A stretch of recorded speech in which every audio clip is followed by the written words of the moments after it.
Welcome back to another episode of Talking Tarkov. I'm the EarLegAthlete here with, Hey Dizzle. and today we've got word ducks are making their way to us as we speak, a brand new teaser trailer for Nikita's new game Space Tarkov, and a new in-game survey to talk about. Let's get right to it. So, obviously there's a lot more going on around the Tarkov and gaming space than what we've just mentioned, but those are some of the more, pressing matters at hand. A couple of things that I wanted to talk about ahead of time. The deadline for the art contest is quickly coming upon us. We have less than right at 13 days left to submit your artwork. The 15th is your deadline. Do not miss your chance to submit your entry for the Tarkov art contest by February 15th, 2026. Details are available here at escapefromtarkov.com/news, ID, whatever. The link's right here on their Twitter at the Escape from Tarkov Twitter. And here's just a few of the artworks that were posted by some of the community members. I don't know if these are submitted artworks or if these are things that they've just already had from people sending them stuff and, this, that, and the other. But this is cool. This is a really cool one. You've got Sturman, Luhar, Sanitar, Killa, and Tegila all chilling down by the escalator. And then you've got looks like oh, I forgot his name. Not Kalante, the other one. Killa? Oh no, Or Kalante and uh Kaban. You got yeah. Kaban sitting over here. And it looks like Kalante and his guard over here. Um that's all I noticed. I don't know. There's Zerachi. I found Zerachi. That's cool. But yeah, there's just like a lot of really cool references here. They've mentioned a crap ton of the bosses. You've got all the shops here. Telespot on the even on the ad wall is right. They got the underway. They got the tactical systems over here. They've got the brutal shop. I'm sure there's something that I've not seen yet that's like there, right? This is very well done though. This is good. I mean, Probably. I don't know who did this one. I just see the MAW tag at the bottom. But yeah, so you've got until February 15th to get that in and submitted. If you do want to submit anything, I don't know exactly how it all works. It's like I said, the links here on their Escape from Tarkov Twitter page. And then Nikita's also posted a few things recently, and they all are on Interchange. Yeah. And it's like, we already know that you expanded Interchange. We already know there's all these things. Why is he posting pictures of Interchange again? I just don't really I don't know. Like, is there more to it, you think? Is this maybe like where our potential collaboration with Duckov could be coming in? Yeah, it's hard to tell because it's only two pictures, but you know how Nikita is. Most of the time he posts something, there's a reason behind it.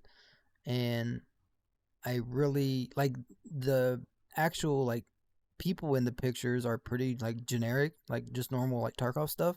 So it doesn't like stand out.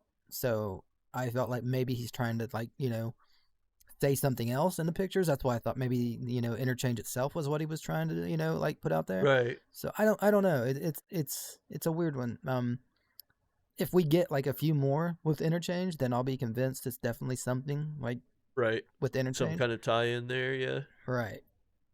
Do you think that potentially Interchange might have something to do with the upcoming icebreaker stuff?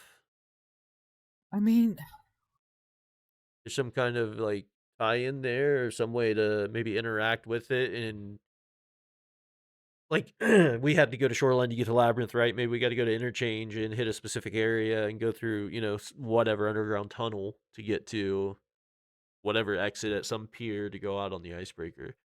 Um, yeah. maybe unrealistic, but there's Well, just been a I lot of feel like Interchange like nods. It seems like. yeah, and Shoreline obviously gets used for like a lot of stuff. You have the um, underground where we had the event. Um, shoot, what's that called? The you go in the resort and down in the bunker The and Nosos room, the Labyrinth stuff. yeah, yeah, labyrinth. Yeah, we had labyrinth, and then also we have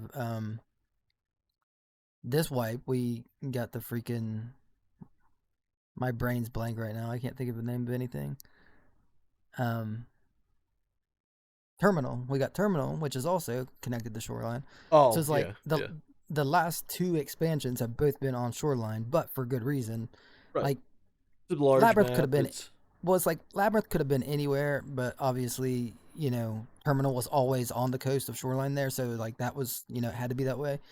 But like, I feel like Shoreline's probably not where the next expansion is going to be because it's like, can they use Shoreline for well, everything or? well, let's talk about that real quick because we did get the cryptic stuff, right?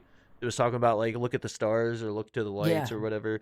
and it did Um, mention Shoreline. it did mention Shoreline and very specific times on Shoreline. Could that have been in regards to the teases for the core.gg stuff or Project Repent, whatever you want to call it? Um, or do you think that potentially icebreakers rolling up, somewhere on this coastline of Shoreline and we have to go out Scav Island to get to it or something? Um, I mean, it definitely makes a lot more sense to have something to do with Icebreaker than the Space Tarkov. But I didn't, like look into it a lot. But from what I heard, all that stuff wasn't, the ship. It was all Space Tarkov. So I don't know. I really don't know. Yeah, I'd heard that too, and I'd heard that too, and that's kind of what makes me think that maybe it was all just trying to tie bits and pieces together because as we'll talk about in a minute, once we get to the Space Tarkov stuff, there are some tie-ins. So potentially they could have used this lore cryptic messaging to potentially put Tarkov and Space Tarkov in some sort of weird universal connection. But it also kind of feels like realistic from a realistic standpoint that maybe some of that stuff, as cryptic as it was and tied in with the core stuff, maybe parts of it were teasing towards the icebreaker because it kind of makes sense with what's going on and what we should be getting and what we're expecting to have in the next coming few weeks to month. So Yeah. I don't know. Well, Um, and if you remember when we was talking to, I think Hot Sauce was telling us that they were pretty sure from the things they were saying that it was going to be Shoreline and we were going to kind of like either travel from Shoreline to somewhere or something. They were pretty convinced, and I think he read more into it than I did. So I don't know. I was just going off by what he said, but yeah, it was. it just seems like it has to tie into the ship somehow. Like it, unless because I none of mean, it that stuff specifically seems to says tie go to into Space Tarkov. Shoreline. Right, it just doesn't. Not at least No, not until he started posting those actual like paragraphs from the story of whatever the story right, is for that chunk of material that they're working through for right. Space Tarkov. Those 3 posts or 4 posts that he had that were actual paragraphs written out about so and so finding these relics or not relics, but like uh going into bunkers essentially and finding the schematics, blueprints, and all these other things, going through filing cabinets, this, that, and the other. That all pointed towards Space Tarkov to a point, sure, and it does make sense for all that to point towards Space Tarkov. But everything before that was like specifically saying, "Go to Shoreline this hour between this hour. The lights will lead the way." Blah blah blah. Like it was specifically telling you to go to Shoreline. So I Yeah, just I'm feel pretty like, sure it was two different things. Like I'm and pretty sure. like you said, Shoreline makes a good hub for these things. It's a coastal map. It's a large map that gives you enough room. Like if you're gonna put a ship out there for people to traverse to, with the way the spawns are, especially with the new spawns that are a little more spread out, you're going to end up in scenarios where you're actually being able to pass through and get to the ship without being overrun. If you put it on somewhere like Interchange, it's a clusterfuck. Sure, Interchange is kind of a coastal area, right? On the far side of it, I think it's coastal. Like at least on the map, it lines up to being near some sort of coast. Uh, Not saying it's right on the edge line of the shore, but like there's nothing past interchange to keep it from the coastline. I think, if I'm remembering correctly. Yeah, interchange. I mean, it's still. I guess it is kind of tucked in pretty far. There's a whole city behind Well, it too on the map. So like, yeah, I guess that's not entirely possible for it to have been interchange. I mean, you could use it as a transition point. well, that's what I said. They Any of could the always do the locations same could thing. be. Right. Yeah, they could always do the same thing they did with Resort, where you go underground and then you basically just transition You to, or you travel, just yeah, walk underground to somewhere else, you know. right. Um, I mean, same and way that's the from going to like reason, streets to lab, stuff like that. So right? yeah, Well, absolutely. that's the reason why I feel like, I mean, Shoreline was always considered one of the more, dead maps. It didn't have a lot going on, and people didn't love it. And I understand, like adding more things to it, but both things that they've added, such as Terminal and Labyrinth, it's like both of those are transits. So really, it's still just regular Shoreline. Like you can Right. get there, but it's basically like If anything, Shoreline's all still those Shoreline. two locations do are lower the player count that you could have on the map itself. Um, Right, because you go there just to leave. just to Like you leave. go there Yeah, to leave it. exactly. And most of the time, especially with Labyrinth, you're rushing straight for it. Sure, every now Yeah, and then you have fights break down there with, two teams pushing up yeah. to Like it. when you got a Um, lot of people going for it, yeah, it's a mess. Like when it first launched, that was like hell. I did wild. not even want to Right. be Yeah. in the Not at stairway all. because No. it was just like, yeah, it was awful. It was guaranteed chaos every single time. Yeah, But what's changed now, obviously, not everybody's doing Labyrinth. It's not, on a short, limited time run that we thought at the time. 2 weeks max is what everybody was thinking. So everybody was trying to get there. But yeah, it's just when you have so many good options for maps. I mean, Lighthouse could be a potential one, but I know not very many players like Lighthouse, and the amount of players that would complain about having to go to Lighthouse to transit to Icebreaker, I would but imagine would not be good. Um, it does fit being on the coast. You know what I it mean? It's fits, it's yeah, same as Shoreline right there on the yeah, they're coast. right there So, together. Maybe even make it a like in between the two maps, and you can transit from either or. You can go from Shoreline or Lighthouse. That would be cool. well, I was just thinking since Shoreline's already been used twice for expansion slash places to travel to, that maybe they would use a different map. Yeah, Because it'd be crazy if and they had another expansion on Shoreline, like we had to three reduce the different player count places. more, to make things Yeah, harder to traverse through still. Yeah, it wouldn't be ideal. It wouldn't be great. I think using the transit system as a means of saying, well, we can realistically say anything takes you anywhere. You hopped on a fucking cow and rode it into town, and then hopped on the nearest John boat and rowed yourself out to the icebreaker, and you loaded in 10 minutes, you know? Okay, cool. I don't give a shit how we got there. I don't think anybody would give a shit where the map's located versus what map they're actually on. I'm sure some questions would be raised. Me and Adam would be like, "Oh, well, isn't it kind of weird?" But then, lore wise, there's tunnels that connect everything in Tarkov. So why not? Why can't you use right. Factory as your icebreaker transition map? Not that that's what I want. I don't want that, but I'm just No. saying, like, you could feasibly just put it anywhere on any map. So while Shoreline would be good, just because it's a good map for these kind of things, I don't think it should be the map for it. Well, this is a kind of off topic a little bit, but I mean, it's still on topic. But when it comes to transitions, do you like the fact that certain maps like that we can only transition to? Like, there's not just a static place, like a static map selector that you can just go to it. Do you like the fact that you have to go into a map and then travel to an additional map? Or would you rather just be able to just go straight away? I kind of like the idea of having to travel from map to map to map, because I do like the idea that it's all tied together, even though we can't traverse it in one go, like raid to raid, without loading screens and having to load out, load in. I still like I still like the idea that there's a progression to it. If I want to go to Shoreline, I think I'm getting whatever my wife has. Dude, this household is always sick. Um, Herpes?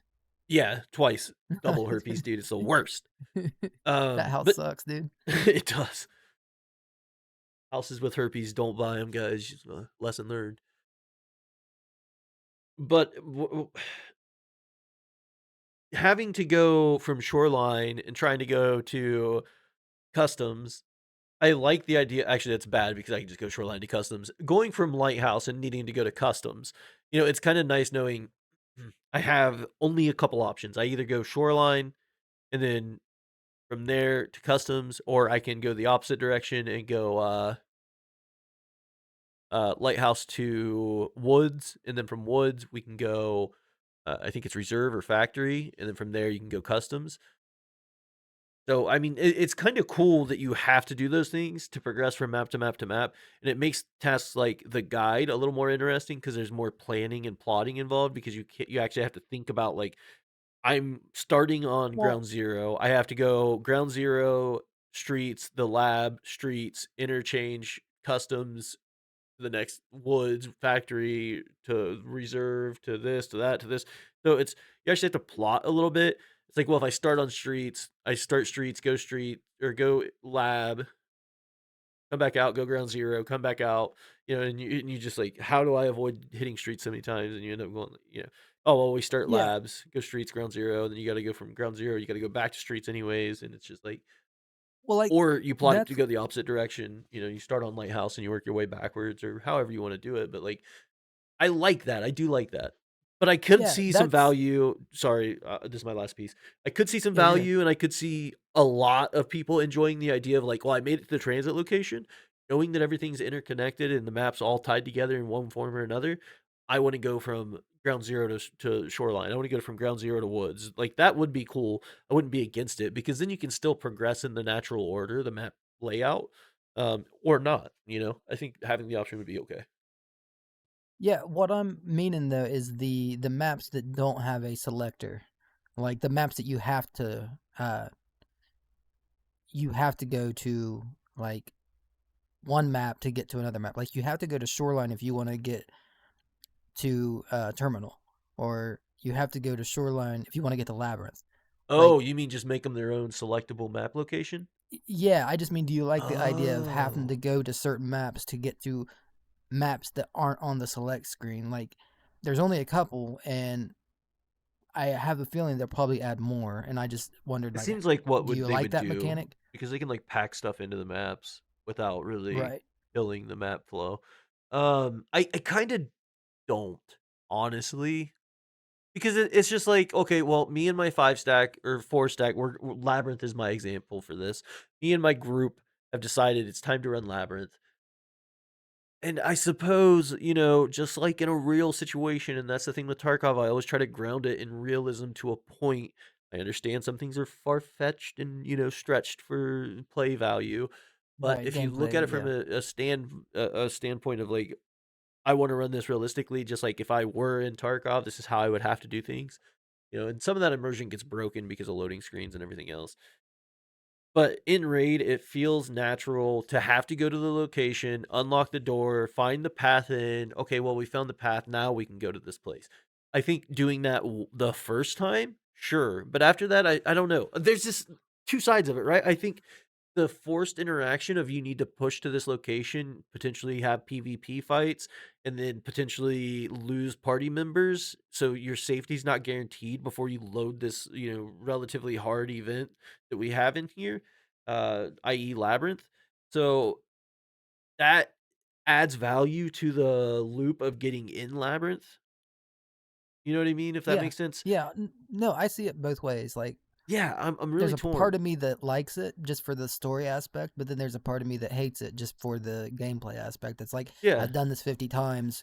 Why do I got to go run all the way through Shoreline and take a risk of getting sniped by, this level 10 who's just Oh, yeah. laying around sniping everyone? Yeah, it's like Right. he's Somebody hiding in doing the shooter corner. As soon as I go born. to swipe my card, he's just gonna, it's like, Well, and when you're doing these events, dude, you're not going in light. You're going in fucking juiced. Like you're yeah, you're taking in some of your best ammo to kill Tagila and Killa. You're taking in some of yeah, your you have best to. kits because If you yeah, go to exactly. Labyrinth with a normal Labyrinth kit, or yeah, you're terminal. dead. You got to Yeah, go yeah, juice the yeah. fuck up. Like you got to be insanely Well, greasy. here's the other thing. And It's to like, die for you trying to progress in game content and like do the stuff they want you to do feels bad. yeah, So very like bad. I see it both sides absolutely. Well, what if they turn labs into that exact thing that they've talked about? Because they've already talked about making it where labs is, you only get to labs from factory or streets. Ah. Because I I bet you that's think where it's going to go. I almost think that's where they're going. I think that is a safe way to go about it for one reason, maybe two. I haven't decided if I have that second point yet or not. I think if you have to go streets or factory before you can go labs, it changes the way a lot of players would treat labs. Labs would go from being a map that is recycled over and over again by fast players who just want labs PvP. And that's my second point of like, maybe I don't feel this way because I understand like Labs is a PvP Chad map. Like Yeah. the players that go there consistently and constantly and that are always wanting to just farm labs, not just because of the rubles and stuff like that, but just because it's a Yeah. great place for PvP. When you go labs, you know you're getting in PvP fights. You know it's going down. M- So Most people aren't playing a mission or a story. Like they're just going right, for right. PvP. Like Yeah, they're they're just there for PvP reloading. and hitting fat loot. Yeah. So it's I'm torn on that too, honestly. I like the idea of it because it slows those chads down in progression points, like parts of progression anyways, like massive XP gains, fat, raid after raid after raid, and just being able to rinse and repeat over and over and over again. But at the same time, they've earned the right to do that. You know what I mean?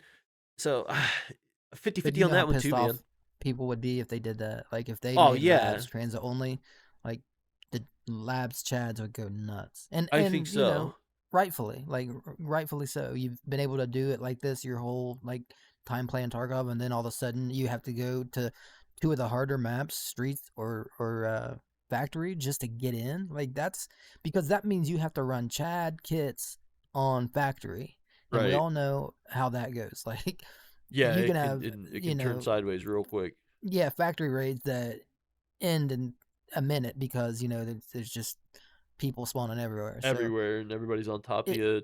People are moving too yeah, quick and it's I, overwhelming. I enjoy, especially in like the PVE aspect. I enjoy the traveling from place to place, but in the PvP aspect, there's some things that I just don't like about it. Like I I realize that it would make it easier if you could just select the map, but part of me's like kind of okay with that because like Labyrinth and Terminal and Labs are all extremely hard anyways. You don't need another map to make them harder. Like they're already extremely Yeah. hard. Well, and And that's the point I'm kind of getting at. Do you need that other map to add the layer on top? Like is no, it I something we agree. I need? agree.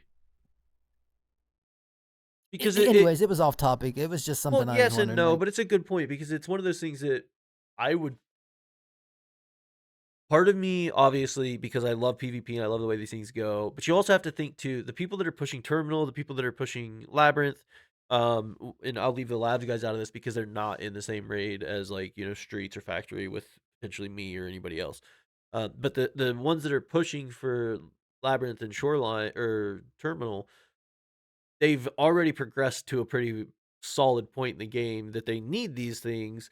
They are already risking a lot of high quality shit just to run the raid inside of Labyrinth or Terminal. So it's like you already have enough things stacked up against you. You've already put in a lot of work. You've already fucking put your time in. You don't get the Terminal or obviously you don't get Terminal early, but you don't get the Labyrinth stuff super super early either. Like you kind of have to grind for it a little bit and earn it to a point. I don't know. It's just one of those things because when you do finally go Labyrinth, even if you got it early, you usually wait till you have plenty of good ammo. You get juiced up. You I don't know. I feel well like you shouldn't be how punished for trying to do something that other players aren't just because I'm forced to go to the map. And it's how hard for me to say that because I do love the PvP aspect and I love killing juiced players. I right. think we all do, but at the same time, I feel bad for players, man. Yeah. You know, Yeah, me too. Well, how do you feel about that becoming the norm for all these new like expansions, I'm like for okay with it. Icebreaker and like all of them are going to be tied to other maps where we all have to, we have to do them Transition all is like is that. a requirement for Yeah, every it becomes a event type. requirement. Basically, Yeah, it just becomes the norm. Like every new thing that comes in is not like the, core maps that we already have. It seems like all the new areas are going to be tied to, transition like points based off of a map basically, location. yeah, you have to go to some map and then you have to, even if it's like not like, running all the way across the map, even if it's just kind of like, just a short ways, like it just seems like that's the direction they've gone rather than creating actually like new maps. It's like you get new maps, but only because you travel on another map. I don't know. Right. It just, I hope it's Well, not all they do from here on out. And it just seems like that's the direction I they're don't going. think that's going to be. the only thing, at least for map additions to the game, because we do know that there's at least a couple that they still want to add to the game itself. I wouldn't be surprised at all to see that be how every new event style map goes. I don't think we Mm-hmm. would get just like an icebreaker map that we could click on and join into, or even terminal for that matter, which I think it should be. A terminal, especially, you should just be able to go to. There's nothing Yeah. worse than pushing. I watched Undead Essence do it the other day. It was like 2 attempts before 3 attempts total. But his first 2 attempts trying to get to terminal, he was getting sniped or picked off, or somebody be waiting near there or whatever. Like, it was like bullshit deaths.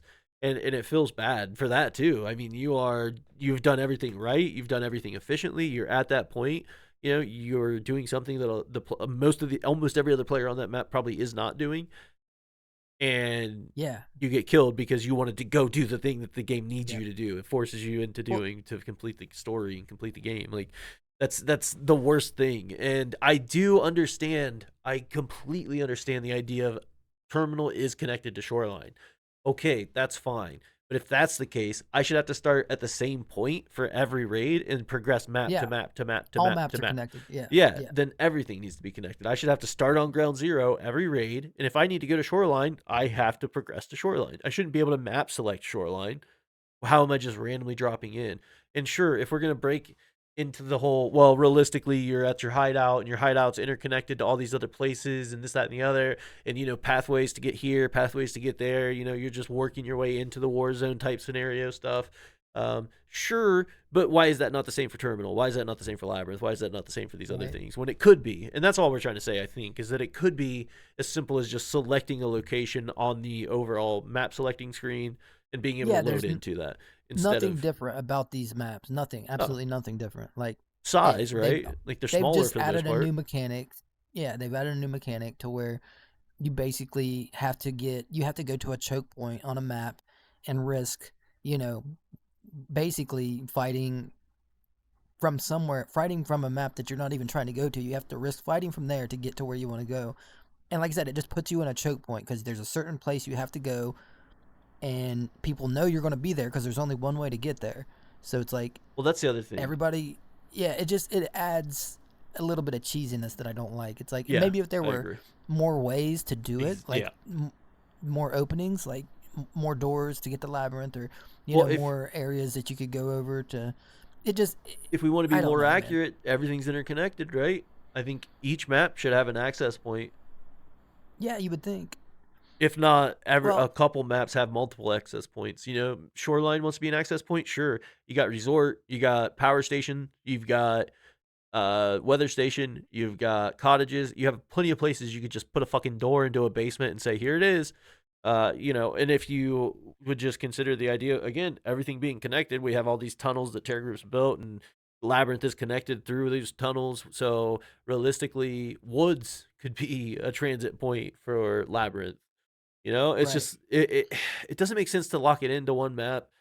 And I get the competitive side of it. It's supposed to be hard. It's supposed to be gritty. It's supposed to be this ultra difficult thing that you feel really good for accomplishing. But that is the event itself. Labyrinth, Terminal. Those are the super sweaty, ultra hard things that we're trying to complete.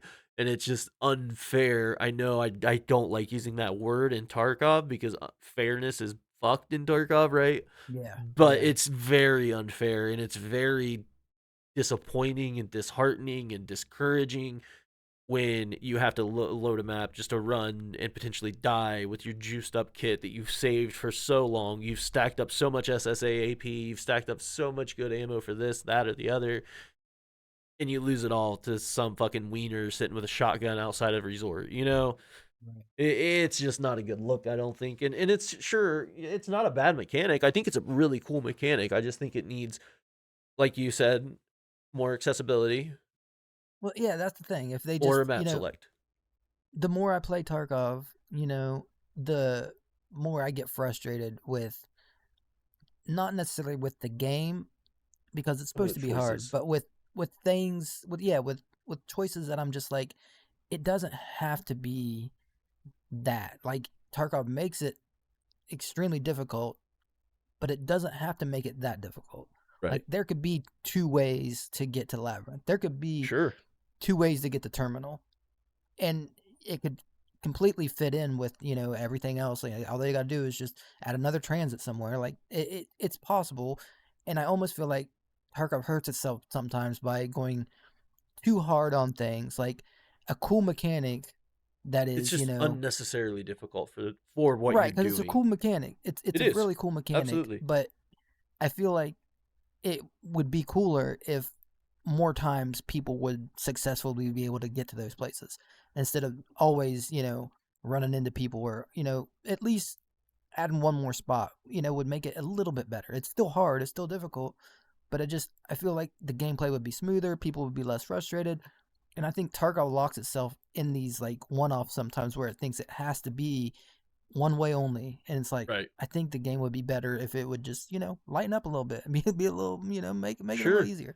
Well, if you have an entry point on 4 maps for Labyrinth, one, that's gonna probably drastically speed up load times just because you're not gonna have to wait as long for players to filter in, right? That's maybe not, but I imagine it would help in ways.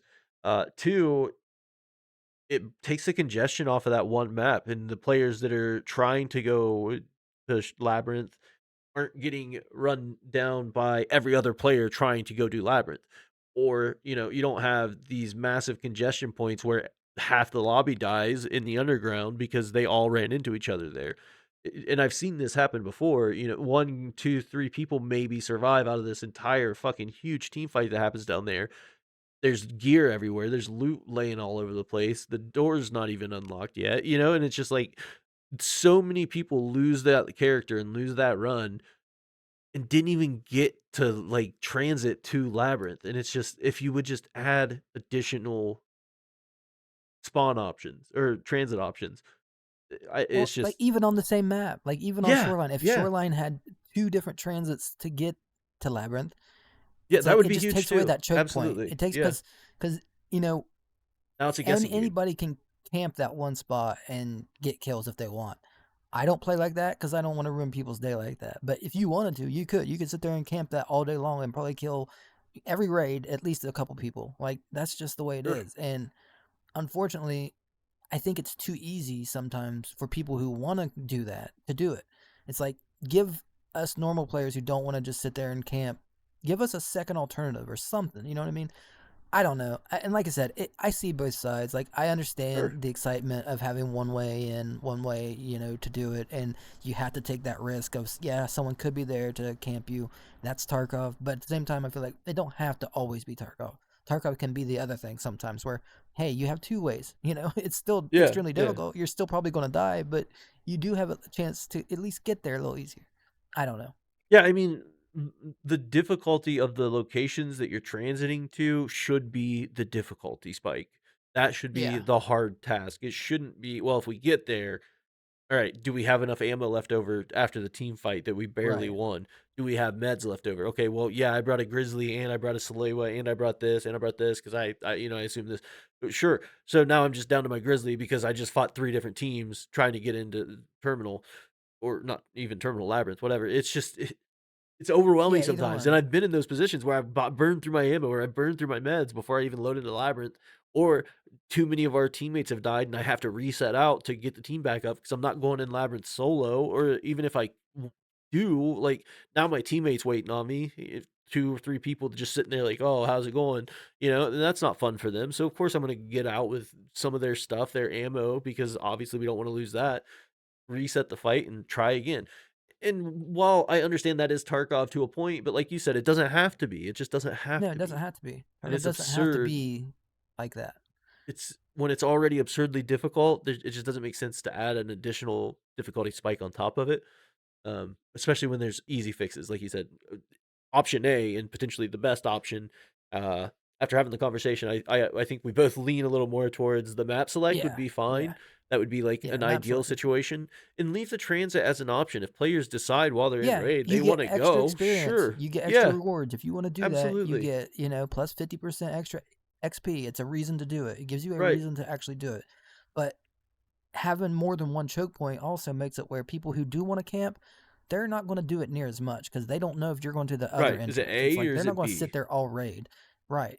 If And you it's like go so that would resort, severely weather limit station, the power camping too. plant, or resort, weather station cottages, or resort pier cottages, or whatever, just any 3 major POIs, dude, that would make the labyrinth problem much easier to deal Yeah, with. yeah, and like I said, if people don't know exactly where you're going to be at, they're not going to camp near as much. Exactly, So, exactly. and there's a reason you don't want one way because otherwise we would only have one extract per maps. You know what I mean? And there's a reason we don't have one extract, like on each side of the map, one extract, and that's Right. because it would be bad because everybody would always know where you're at and they would just camp them. I Yeah. feel like it's the same way with transitions. Like we need to, make it to where there's not only one. I have a question though. When you transition, not from labyrinth or terminal or anything like that, but just map to map transitioning, um, have you been like camped out by anybody as you go into the transit zone? This wipe, no, I haven't. Well, I've I've only only transited transited a like couple twice. times. Yeah, Yeah, yeah. same. I've only I don't even.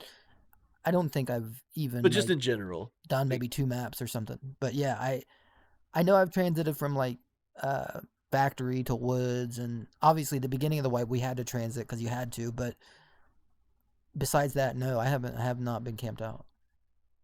I think But going woods to reserve. I've been camped at by a guy on a rock there, but I don't necessarily consider that the transit camping. I just think he was camping. And then I got slimed on reserve. That I was heading to the one behind the barracks there. Shoot, the marked room barracks, the one behind train yard. I was going to that transition, and there was a guy just laying next to the fence line, like off to the side.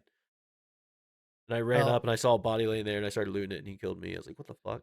He's just laying on there. Reddit, there was a thread about this, which is kind of what got my mind on it. And a lot of people have been running into the issue, especially on uh, Terminal and Labyrinth. But I'm sure a lot of people do camp, like, Oh, without and a doubt, we just it's don't, the yeah, we just whole don't ass see play it because it style, right? doesn't happen to us a lot. But Well, at if the you're not in same that time, it's like, specific point on the map, you don't even know it's happening. right. But yeah, I know it's definitely a problem. It's something that I feel like just doesn't need to be in the game, and it causes a lot of people to be Unnecessary. frustrated. Yeah, Yeah. it's something that the game would not change difficulty wise. It would not change much at all. The only thing you're doing is giving people a better chance to make it to where they want to go. And I feel like Think of stuff like that Tarkov needs to take into consideration. Are you for sure. frustrating people to the point where they don't want to play anymore? And is the trade off worth it? Is them having to only be able to go one way? Is that worth them getting frustrated enough to quit playing? Or should Dude, you just open up a second spot?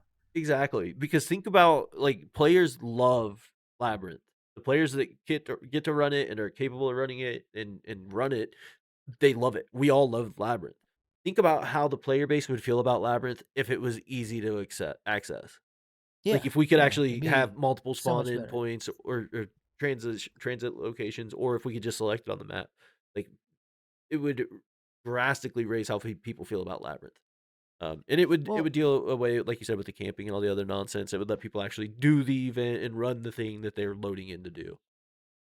and this is more just about Tarkov in general, just the difficulty of Tarkov, because it's something I've been thinking about a lot. Is just like gameplay mechanics that Tarkov has that make sense and ones that don't make sense. And I'm noticing more and more that don't make sense, and they just add to the frustration. They don't add to the difficulty of the game. They don't add to like the Not in a skill good way, at gap. least, right? Yeah, Yeah, it's exactly. not. Yeah, Yeah, it's not. Yeah, it's stuff that is just chance, and it's like a lot of that stuff I think would be better off to just be out of the game or just get changed because it doesn't need to be in the game. There's no right. positive to it. Like, Yeah, when it's just yeah, frustratingly difficult, right. unnecessarily frustratingly difficult, Yeah, and there's that's just it. It's unnecessary. Yeah. quite a few things that are like that. Like a lot of What do you think the, are some of the more like pressing ones? Like what are like your top two or three? well, obviously the transits would be my top one. The transits and like the, having to go like to Labyrinth or Terminal. Those are my top two. Sure. But other things that are definitely a problem are some of the missions, the way that you have to do them. Like some of the time gated ones that don't make sense. It's like, I have a especially thought. now. Go ahead. Well, just in regards to tasking and changing things up to make things a little more comfortable and fit within the game standards. So, you know how we have the preset kits? I think that Hmm. should be the test drive tasks. Get X kills with this preset, X kills with this preset, X kills with this preset. I think that would be a much better test drive situation instead of forcing us into a specific gun entirely that we may not like or whatever. Just like, here's these presets. I don't know. It was just a thought. Or here's another thing that people have suggested forever: do it with a gun type like SMGs or That would be cool. ARs or Yeah, that would be cool snipers. Instead of one single gun, let it be a type of class, for and sure. it just it's so much easier for people to access. So many more people would do it because they could run their gun that they like. They don't have to run the freaking MP5. They can, run the MP7, and it's like you can actually kill people. There's just Ammo there's economy would be much better for the players yeah, yeah, trying to and hoard there's plenty some of 45 ACP AP or whatever, or 9x19 PCB, PPB. yeah I'm done. I give up. PvP, EBP. Butter yeah, pickles. and there's so many little things like that though, like time gates on things. Some of them Time make gates are sense, like story frustrating. wise, but other ones make no sense in the game. Like, Gunsmith time gates are ridiculous. There should never be. yeah, it's like I get it. We're You want building people to guns. slow down and do something else, but who cares if someone completes Gunsmith? That's fine. Right. If they have the guns to do it, let them do it. Yeah. I mean, that's Um, the goal of Gunsmith, anyways, is to just build the guns, make the part, or make the guns the way you want them in tournament. And there shouldn't be time gates to that. right.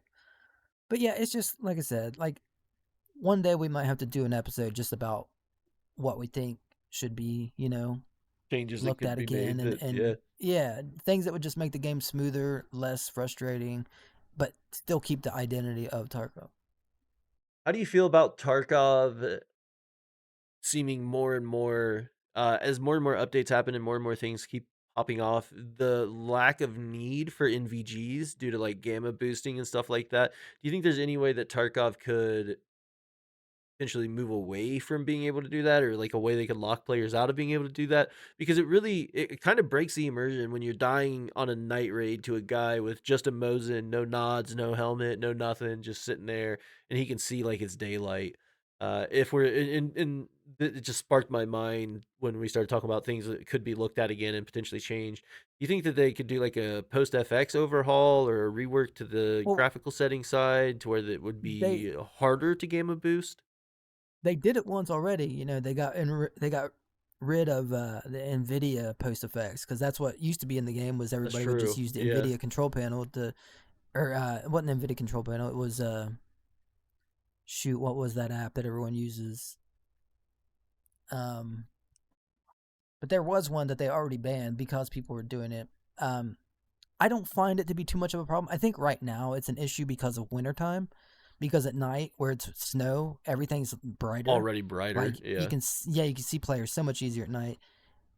So I think that's probably the biggest reason why it's probably the worst time for it. But I don't know if I I definitely think they can control it, and they've done a good job about trying to keep any like application, any third party application.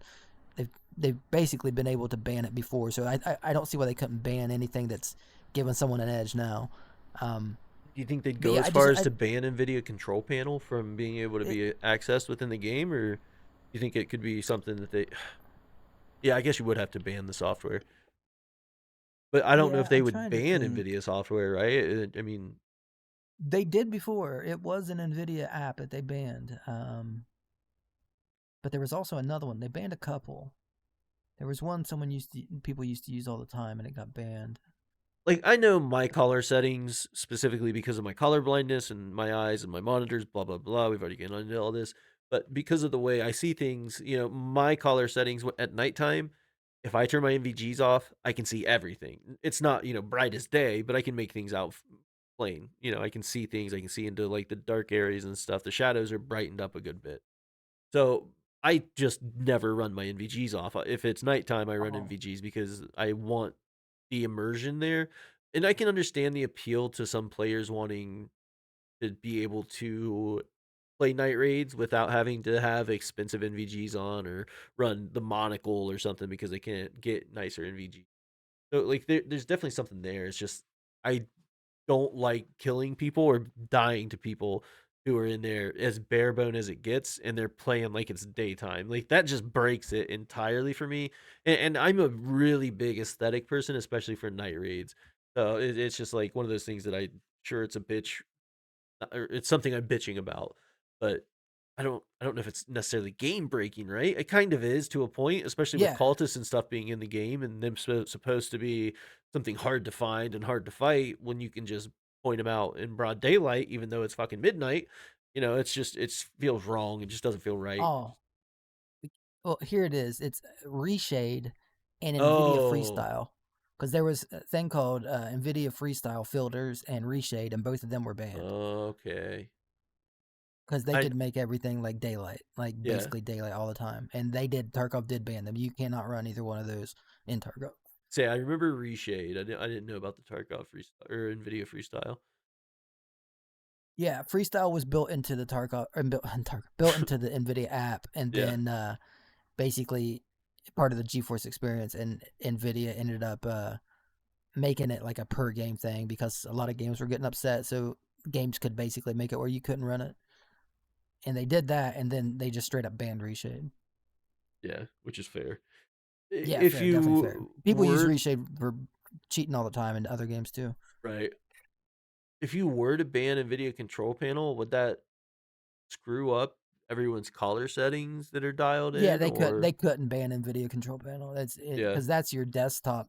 Like right? That's now your on a per game basis, like on a game filter basis, they could like any uh but that's why they put their own post effects in the game is because you're technically not supposed to be able to use any post effects.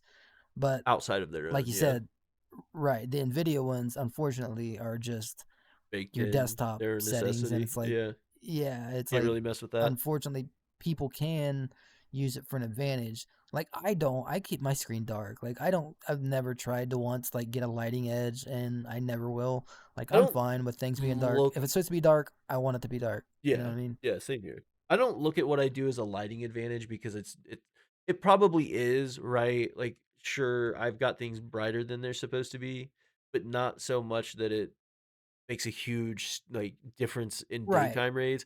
And at nighttime, if I have my NVGs on, you can't even tell. So I don't think it's too egregious, but I have seen the way some players play with post FX and NVIDIA You control remember panel or Bob's whatever. game when we looked at Bob's Dude, game? that was insane. It was so That was post effects. oversaturated, insane. Yeah. But like you see every now and then, like streamers and things who run NVIDIA control panel and post FX to everything's just black and gray or white and Yeah. gray, and you see the character figures stand out plain as day. They take their grass completely out. They take their grass shadows completely out. They take as much away from what Tarkov is visually to make it just something they can use as just a shooter. Yeah. And it feels Give so yourself a little bit weird. of an edge. Yeah, and it's just it feels wrong. It feels weird. And I don't understand the appeal to it. I mean, if you're some kind of top-notch PvPer, why do you need that to win fights anyways? Exactly. You And don't. It's for the people who can't win normal fights. That's the people that do it. well, if you can't win DayZ was normal the same way. fights, like what's the point Like in even doing that? It's just goofy. It's just so people weird. used to edit the INI files on DayZ to completely remove the shadows and completely remove like the Really bushes, and yeah, oh yeah, like it used to be a crazy. big thing. And I mean it's bannable now, like, but and that's a good thing. Like I said, BSG has at least banned uh the most egregious apps for using post effects for an advantage. They've at least Yeah. banned Reshade Yeah, reshade's a and then problem. NVIDIA Freestyle. Like, so I have confidence that anything that becomes like popular or anything that becomes a problem, I have a feeling that they would find a way to get it out of the game. Yeah, most likely. And again, it was Well, just like I something I said, was thinking about. There's just like an issue they that pops up. they went as far as building their own post effects when they removed the NVIDIA Freestyle because everyone was so upset. Like, well, what am I supposed to use now Right. for What do my I do post now? effects? Yeah. So they built their own post effects, supposedly for the people who had to have post effects, but really, is those people just wanted an unfair advantage. Of course. Yeah. Did you happen to get on and do the in-game survey yet? No, I did not. I have not been on in probably a week. It asks some pretty interesting questions. It's just kind of like, how do you feel about events? How do you feel about? I can't remember everything it asked. I seen someone posted it on Twitter. They were posting the questions, and I read through them. They asked which events we liked the best, what we liked about those events, how long we put into those events, how long that we think those events should be running. Uh, they just asked a lot of different stuff. I think it was all event focused, right? Yeah, it was. It was all event focused. So I don't even remember what the rewards were. I went through and I just answered with any of the multiple choice ones though. I found myself ticking almost every single box because it's like, well, what did you like about the event? What have you liked about the events we've ran? It listed one thing from each event that was added in, new mechanics, cosmetics, this, that, and the other. And I was just like, yep, yep, yep. I like all that. I like that. I like that. I like that. The dynamic weather, this, that, and the other that comes in with these events. And I was just like, yeah, this is all good. Like they do events really, really, really well. I wish they could be a little less convoluted with some of this stuff, and that mostly reverts towards the Halloween event with Zerachi. Just because at first it was so I was lost, and I think a lot of players were just outright confused. There's been a couple events that just we didn't know what to do and we didn't really understand it. And it would be nice off rip if we didn't have to have, a team of people trying to figure out exactly what's going on while we're trying to run raids and doing all this. It'd be cool if we just had a little bit, which they've been better about recent events. But there's been a couple that came around that were just like that's unnecessarily confusing and it just Yeah, doesn't need to be that way. yeah. Some of But them are impossible without holding up, like having a wiki on your other monitor or something. yeah, Like some of them are just ridiculous. insanely hard to follow, yeah, and And I and get even it. That's start in some Tarkov. ways. Right. Like Tarkov itself is, like you can't just walk into it blindly. You have to look things up, or you're never going to find like where items spawn or anything. And like Right. you said, they've done better about, Being especially more with like direct with what they quests. want from us, yeah, Yeah, and the description of things, like the sure, newer yeah. quests have way better descriptions of people, like the trader at least telling you like where the item might be or where it could A be. good Like, idea of where it's at relatively, maybe yeah, not they've exact definitely gotten location, but better. they do well about explaining where it's at. Um, But yeah, as far as events go, it's like my biggest thing with events is when Tarkov first started doing like different events, the fun part about them is they were new, refreshing, and fun. And it yeah. seems like sometimes they just take that a little too far and they just want them to be like a little too like technical and like Yeah, ab above everybody and having beyond the to like, previous, and they need yeah, it to it's be like bigger and you better. have to think about everything. And it's fun to have events where we can just like turn our brain off and play a different version of Tarkov, or Dude, do zombie have, event? yeah, just have different goals, um where you don't have to learn a whole new like page on your wiki. You don't have to like study it. You can just play normal Tarkov. You Yeah. have a new event that has some new quest, or has just some new gameplay mechanics, some new enemies, something that is normal Tarkov with a little bit of new paint. It doesn't have to be a complete like change of the whole game, and you have to like learn all this new stuff. Like that's okay every now and then, but I feel like every event shouldn't have to be that. No, and I there's value in letting players just have fun.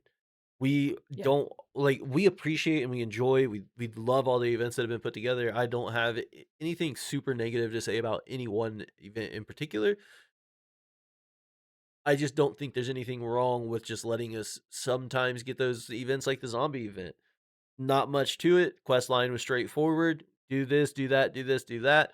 Go in and clear out waves and waves of zombies. That was a good time. Even the col- uh oh shoot, what was the first one? Korevod event. The Korevod event was very fun, very interesting, and it was pretty straightforward.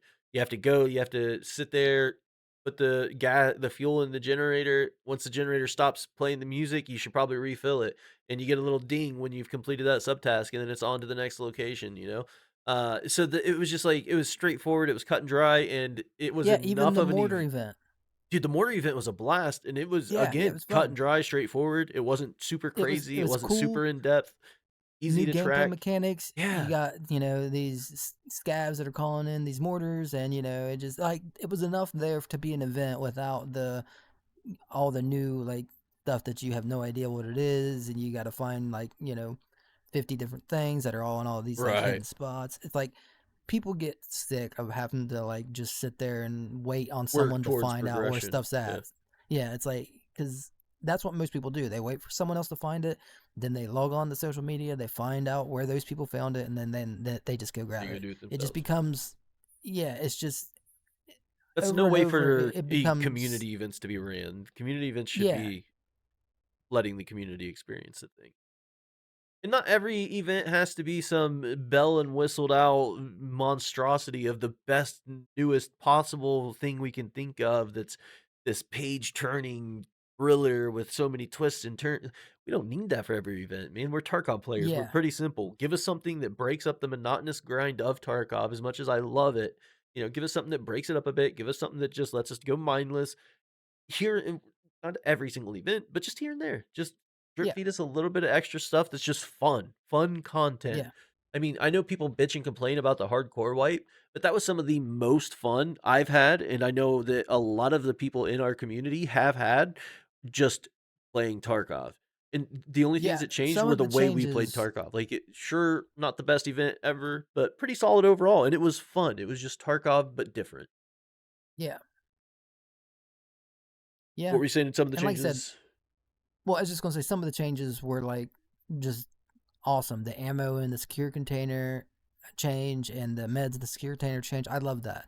I Dude, love yeah, the same. fact that I had to risk that going in, and I knew other people were gonna have their good ammo they brought on them. So it's like even if they had a crappy, hit on, if they had a good gun with good ammo, it's like I got a reward for killing them, Yeah. and it's like something I hadn't seen in years because no one Tarkov carried their needs that ammo on back. them. Yeah. You know what I mean? No one carried their ammo on them. So it's like you just hadn't seen that in so long that people actually had good ammo on their body. And I get why, because ammo is so scarce and so hard to get for some people. They don't ever want to risk it. I get that. But at the same time, it's like, I don't know. Like I said, a lot of the stuff I've been thinking about is just ways Tarkov just goes a little too far sometimes. And Yeah. Yeah. I feel like we're, especially us people who've been playing forever, it's like you just get to that point where it's like you don't want to be bothered by certain things anymore that don't make sense or that are Yeah. just there to drag you down. It's like you're over it. Eventually, you're just like, and I don't want to do that. I want to Right. play a good shooter that I can just go have fun. And anybody who knows us, they know we're not asking for the game to be like Drastically easy. different interchanged And or yeah, yeah. it's like we enjoy the hard stuff too. It just there's a difference between being hard and being frustrating, and that's the part Tarkov I feel like gets it Tark gets those two mixed up sometimes, like yeah, yeah. difficulty and just being like Unnecessary repetitive and frustration yeah, just for the sake of being frustrating. Well, BSG and yeah, Tarkov, they do a really, really, really good job. A great job at giving us stuff content wise. They put out some really interestingly difficult task lines. They put stuff in the game that is like an actual grind that feels rewarding to work towards and feels rewarding to complete. Even like Shooterborn, as frustrating as a task that is, I don't feel like it's an unnecessary task. I feel like that one is a good skill check. It's a good way to get people using more than just an M4. It's a good way to teach people how to use bold actions. And it's a good task that you can progressively work on, right up front, every raid, shooterborn, or you can do it passively and just carry a VPO on your back and every now and then take a shot at somebody. And if you get them, awesome. I'll keep working on it.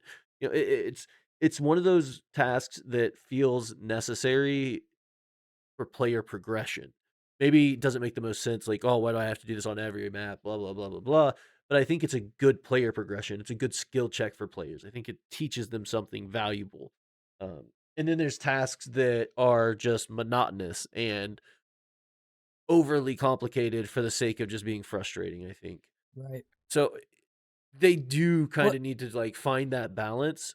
And it's I a thin agree with line, what you know what I mean? it Like is. it's a Yeah. thin line for the devs because they got to somehow make the game what Tarkov is, and at the same time not make the game frustrating for no reason. And it's tough. It's tough to do because a lot of hard things can be frustrating if they're overused or if the devs do them too many times. So I understand why it's hard, but at the same time, it's like I have faith that there's a few things they know they could change and it wouldn't hurt the game at all, and it would just make the gameplay Yeah. better. Yeah. Yeah. 100% agree. Well, and that's why like lately I've been going and playing DayZ because it's simple. I go in, like I don't have anything crazy. I know what's going to happen. Like I don't know what's going to happen, but I know what I need to do. Just No, but loot you're up, find objective. some Yeah. food. It brings back that simpleness for me. It's like if I get frustrated with Tarkov, I can go play DayZ, and I mean, it gives me that simpleness that I need. It's still difficult, very difficult game, but people are probably like, "You're calling DayZ simple." Like obviously it's not, but it is a lot more simple than having Mechanically, to look up anything on a wiki to figure out right. where to go or what to do. The most you're doing And on sometimes you need DayZ that. on a second monitor is maybe having a map open. If you're not familiar with the location or whatever, you may be playing in a way that you don't have maps off start or however it may be, you might have a map up in DayZ. Outside of that, you're just free roaming, looking for stuff, surviving. And while Tarkov and DayZ aren't the same games, and we both understand that very much so, there's things that overlap or interlap with each other that could simplify Tarkov in a way that makes it not just and it's not even Tarkov in general, it's certain aspects of Tarkov, like we've been talking about this entire time. There's just certain things, Yeah. transition into Labyrinth and Terminal, this, that, and the other that we've mentioned. It's just little things that could be tweaked and could be adjusted that would make Tarkov play so much more, I don't wanna say efficiently, but smoother for I mean, players because the yeah, player smoother. base. Efficient's even a good word too. Like I think that is a good word for it because it takes away the stuff that bogs you down, like the stuff that just Yeah, you lose something or you lose like you you basically don't gain anything, but nobody does. Like it's a loss that has no purpose. Like stuff yeah, that frustrates me is when like I'm losing a kit or I'm losing this and that, but it's like I can't understand like why. Like if someone outplays me, kills me, it's like okay, I understand. But if it's like something that the devs coded in to just stop me, it just that's the stuff that just bogs you down, and it just yeah, there's no reason for it. yeah, no, Once or I twice, agree. yeah, maybe, but every other thing on every other map, it's like that's when it becomes like just stressful. And like I said, Every this raid, isn't every saying the time, as game soon as we is get in the game, we just bitch yeah, about this right, isn't saying no. the game is There's mostly certain that. aspects It's of not. specific locations, specific interactions, specific things you have to do that you're forced into doing, and it's just very specific situations that we're speaking on, Well, and when you I have 6,000 and 8,000 hours like we do, it's like you start to realize like there are things that start to get to you every time. Like it yeah, might be fine for the first 5,000 hours, but that 6,000th hour, you're starting to be like, man, I wish well, that was changed. even It's something not as saying I simple hate as the game. spawns. It's yeah, it's just saying, man, I wish they would change that. And Yeah, the good thing about it is I have confidence that they will they get will it change fixed. it. Yeah. Yeah, Well, and that's the thing. eventually. It's like Go ahead. no, that's all I was gonna say. Is eventually I feel like they could get to it. Like Yeah, and I think we're in a position with BSG and Tarkov in general that we've seen the game already drastically change from what it used to be with the unnecessary frustrating things to what it is now where it's far less unnecessary frustrating things. It's more just mm-hmm. a few things left on the chopping block, and I don't expect them to fix every issue right away because they have so much other stuff they're constantly working on. But it is nice to see things get mentioned. And if we don't bring up the criticisms of the things that bother us as an entirety, as a player base, then those things never get approached or even seen, right? So if we're gonna sit here and say, "Oh, the game's perfect every time," sure, we may love the game to a point that we're willing to ignore 99.9% of flaws, but after a while, like Adam said, you just start to notice things and they stick out more and more and more. I Yeah, never cared if players abuse spawn trapping players essentially or rushing spawns to get kills because it never really affected me much. But once I started seeing it happen more frequently on certain maps and then I started actually abusing it myself, and you start to see how broken of a system it actually is, especially with right. very specific spawn points. That's why it's not every single map that I load into. I'm like, oh, I know exactly where to rush. But certain Something maps, completely out of your control that can ruin your game, and it yeah, just it sucks. Like woods, if you spawn above Scav House, you can just turn around and run backwards towards Scav House, and you're probably going to run into players. yeah, yeah. And it's things like that, little things that could be fixed that are completely unnecessary that just don't need to be in the way. So Well, it's again, we're also not like saying we hate I think Tarkov. we We're not both saying it's believe. shitty. We're just saying little things that could be Well, we fixed, and there's things that we know they can fix.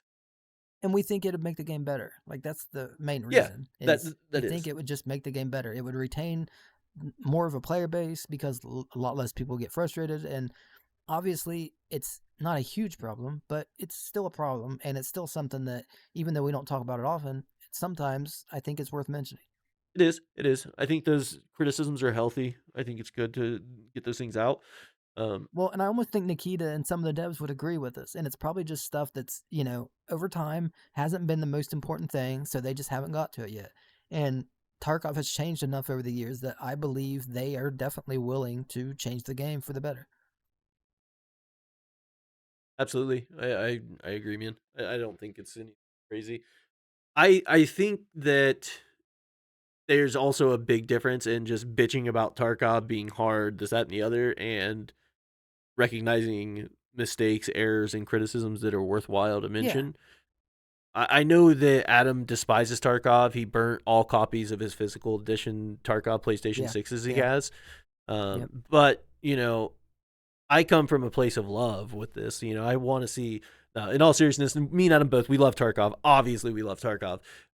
And even when we complain about things or gripe about this, that, and the other, we want the game to succeed. We want to see this game do well. If we didn't care about the game, we wouldn't even sit here. Well, the podcast wouldn't be a thing, but we wouldn't sit here and mention these issues that we found that we have with the game currently. It's Well, just and we wouldn't there's be such BSG shills that we are, yeah, like, we are shills, absolutely. So I think if anything, our past 70 episodes or whatever it is yeah. show how much we appreciate BSG for what they've done. But there are things, criticisms, and honestly, there's a few things we've talked about that I hadn't even thought of yet. And I'll probably go to Tarkov.Community and list a couple of these things because I think they're things that Yeah. It's, could be it's fixed. constructive. Yeah, and again, it's just like the unnecessary negative things that do not need to be in the game or don't necessarily need to be the way that they are. They're fixable, and it just doesn't make sense to keep them in a bad state. Right. What about let's see. What about upcoming collaborations? I've always kind of considered the potential of Tarkov doing some collabs, and we've talked about a few different potential ideas. Tarkov DayZ collab would be awesome. In some way, shape, or form, have Tarkov add a bunch of DayZ guns, add some of the DayZ clothing options and stuff like that, and just let us have some fun running around looking like DayZ characters using like pretty cool guns. Maybe like a Tarkov, I don't know, some sort of zombie game tie-in since there's Tarkov zombies now. You could have some of the Resident Evil zombies come in and get involved. I know Requiem's Yeah. getting ready to come out. Maybe like collaborations like that. But there's Or like a something, Diablo collab, like something like yeah, there's definitely things that they could do. for sure. Stalker, they could have a really cool Yeah. Stalker event with some of those crazy bosses.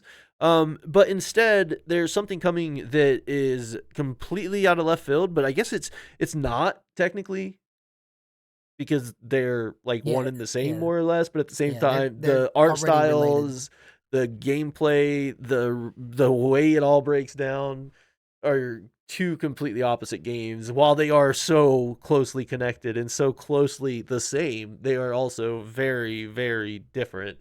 And Escape from Duckov and Escape from Tarkov are collaborating. And as of right now, all we know is coming soon. I We will got say this: Escape from Duckov did post. They kind of gave it away a little bit. They said the collaborative event is confirmed to launch on February 10th. It'll feature. This is for Escape from Duckov. It'll feature battles with Tarkov characters and new map to be implemented. That's all we got so far. But the footage they showed a little thing. It had swag. a hammer wielding figure riding a horse. Oh, Um, yeah, you're right. Let me. Interesting. So, are we gonna have to own Escape from Duckov? I think this is just on the Duckov side of it. I think it's a collab for both. I think Duckov's Okay. getting some Tarkov stuff and Tarkov's getting some Duckov stuff. That's what I assume, anyways. It's not confirmed, but that's what I got from it. Yeah, there's Killa and Tequila. That's cool. Escape from Duckov, February 10th, 2026. That's interesting. Let's see. Yeah. We saw the Metal Gear Solid box right here. That's pretty cool. I didn't know that was in Duckov. And then a little bit further past that, we see a LEDX, the JLab key cards, the GPU, the Moonshine, Mr. Kerman cat hat figure thing. We got Killa. There's a fat little penguin duck. Some kind of shopping bag. Looks like maybe Tokyo Game Show type stuff. I don't know. And then we have a bunch of guns on the wall. I see an SV98. I see a Mosin. I see a Scar or Spear. I mean, the amount of stuff, the workbench back there looks cool. The amount of Tarkov related stuff. There's the M700. There's a Saiga 12. Oh yeah, Killa's holding it. Even the headsets, the helmets, the armor, it's all so closely tied together. It's all like identical, one for one, just duck. But then the gameplay itself is so much different. It's insane to me. Well, That gonna say even the name, tequila's sick. Escape from Duckov. It's Yeah. a few syllables away from the same exact name. So Yeah, I mean it's 3 letters different. Escape from duck and tar. But yeah, this yeah. just looks awesome. This looks so cool. I can't wait to try it out. I think I am going to maybe even post an Escape from Duckov video or two during this collaboration. I want to see the Tarkov event side and I want to see the Escape from Duckov event side. So I think what I'm gonna end up doing is playing both and just kind of posting how they both play out. So expect that coming in the near future. Apparently, in only a few short days, 8 days away till this new event, Escape from Duckov collaboration with Tarkov. So Well, that's on the pretty Duckov side. So the right. Tarkov one Also might be true. after, maybe. So Yeah, who knows? we don't have confirmation date from BSG side yet. I will say I am not the most excited for this event. You know what I mean? Like, it's cool. I'm not a Duckov fan at all. But it's cool. It's a nice little matchup. Well, let's I kind of talk about that a little bit. So, what is it that you dislike about this collaboration, and what is it that you don't really like about Duckov? Well, Duckov is just not my type of game. You know what I mean? Sure. Like, it's just not a game I would ever play. So the fact that it has some Tarkov stuff Is is it the cool. art style? Is it the gameplay loop? Is it? It's the Like gameplay. It's yeah. the gameplay. It's the characters, the gameplay, you know what I mean? Most games I play are more realistic, more serious. Yeah. It just doesn't do it for me.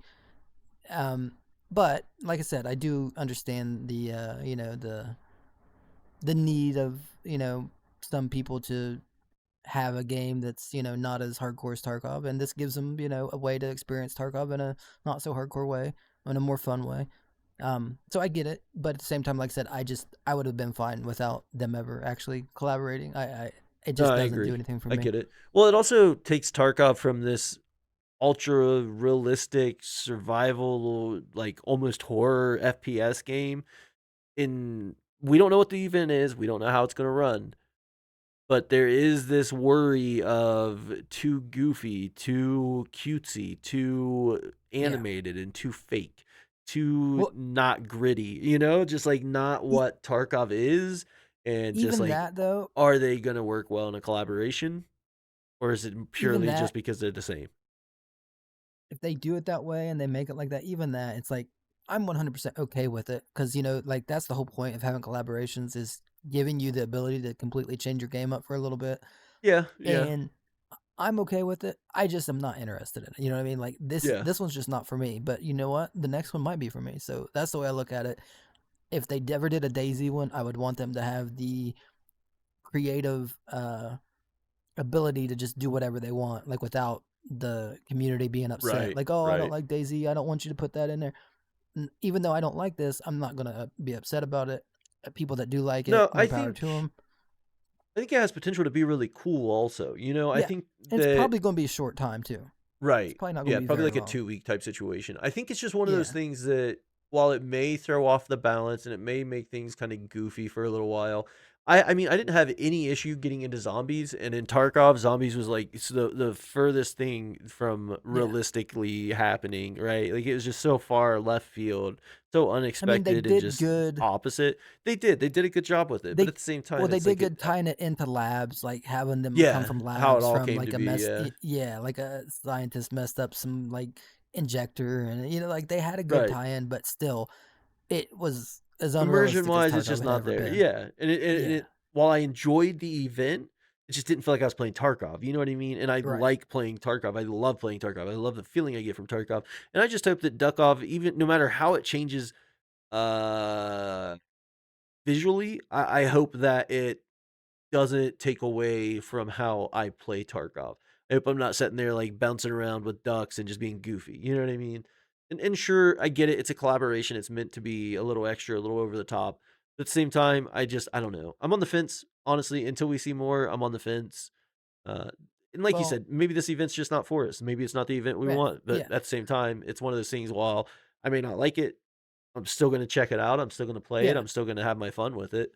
Uh, I'm happy enough to have collaborations in. It doesn't mean I have to Absolutely. like all of them, but it's like anything that's going to change the game up a little bit for a little while. I'm for it. Well, Um, there's also we're on I permanent characters, so, like, you can grab some of the gear, probably get, like, some collectible ducks or something, you know what I mean? Like, there's yeah, probably some cool stuff that we can snatch doing this and just have forever, so, like, that's cool. that's what I figure. A lot of the event, at least in my, what I expect, is a lot of it's going to be like limited time event or limited time items that are going to be Duckov themed that you're only going to be able to get during the event. I don't see them Yeah, changing too much of the actual gameplay of the game. Like, yeah, there's probably going to be like maybe some mini games or maybe like certain maps are going to have like a big ducks running change to around or where something, yeah. if you go to that map, yeah, but I don't think it'll be on every map for the people who don't Probably want not. to, you know, don't want to change the regular Tarkov and want to keep playing or they're grinding, they're almost ready to escape. How bummed would they be if now they got all these ducks running around and they can't even escape Tarkov? Like, Yeah. Yeah, you so gotta I wait think 2 they'll keep weeks the to be able to game access terminal or some shit. right. I think they'll keep the game the same for the most part and probably make it where this is optional. Like if you want to participate, you can. You might have a few items that aren't optional. They might be on every map, but I would say if they do anything drastic, it'll probably be like whatever, just on one map or maybe two maps. Yeah. Well, just going off the cover picture, right? Say it's customs and they load it down with ducks and Duckov stuff and crazy loot from ducks and Duckov or whatever. I again, I don't think it's going to be so bad that I just refuse to play it. And Right. I trust BSG. You know what I mean? If they say, "Hey, we're doing Duckov," I have no doubt they'll do it well. I just worry, visually and stuff like that. Because Tarkov has this very I don't know, I think it's just because they clash so much in all honesty.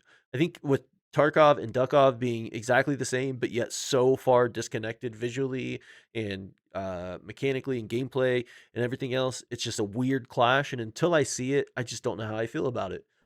I want to like it, and I have a feeling I will enjoy this event. I just don't know how I feel about it until I see more on it. No, yeah, I agree totally. And Like I then, said, if someone is excited about it, I'm happy for them, and yeah, I'm happy because I know there are some people who play Tarkov that love Duckov also. absolutely. Nikita seems to be one of those people, so I'm all for it. Like let them Yeah, have their fun, and maybe the next one will be something that we love. sure. That's what I'm hoping. And like all the events, whether I like them or not, I do them. I try to Right? complete Yeah, them. I try and to that's the at main least have thing. fun and enjoy it or collect some of the rewards and things. Definitely not saying to like Boycott it completely and boycott the yeah, game or right. anything like that. Yeah, yeah. The next thing that I want to talk about is not Tarkov. Not Tarkov related. Or is it? Let's take a look at the trailer that we were given from core.gg, or as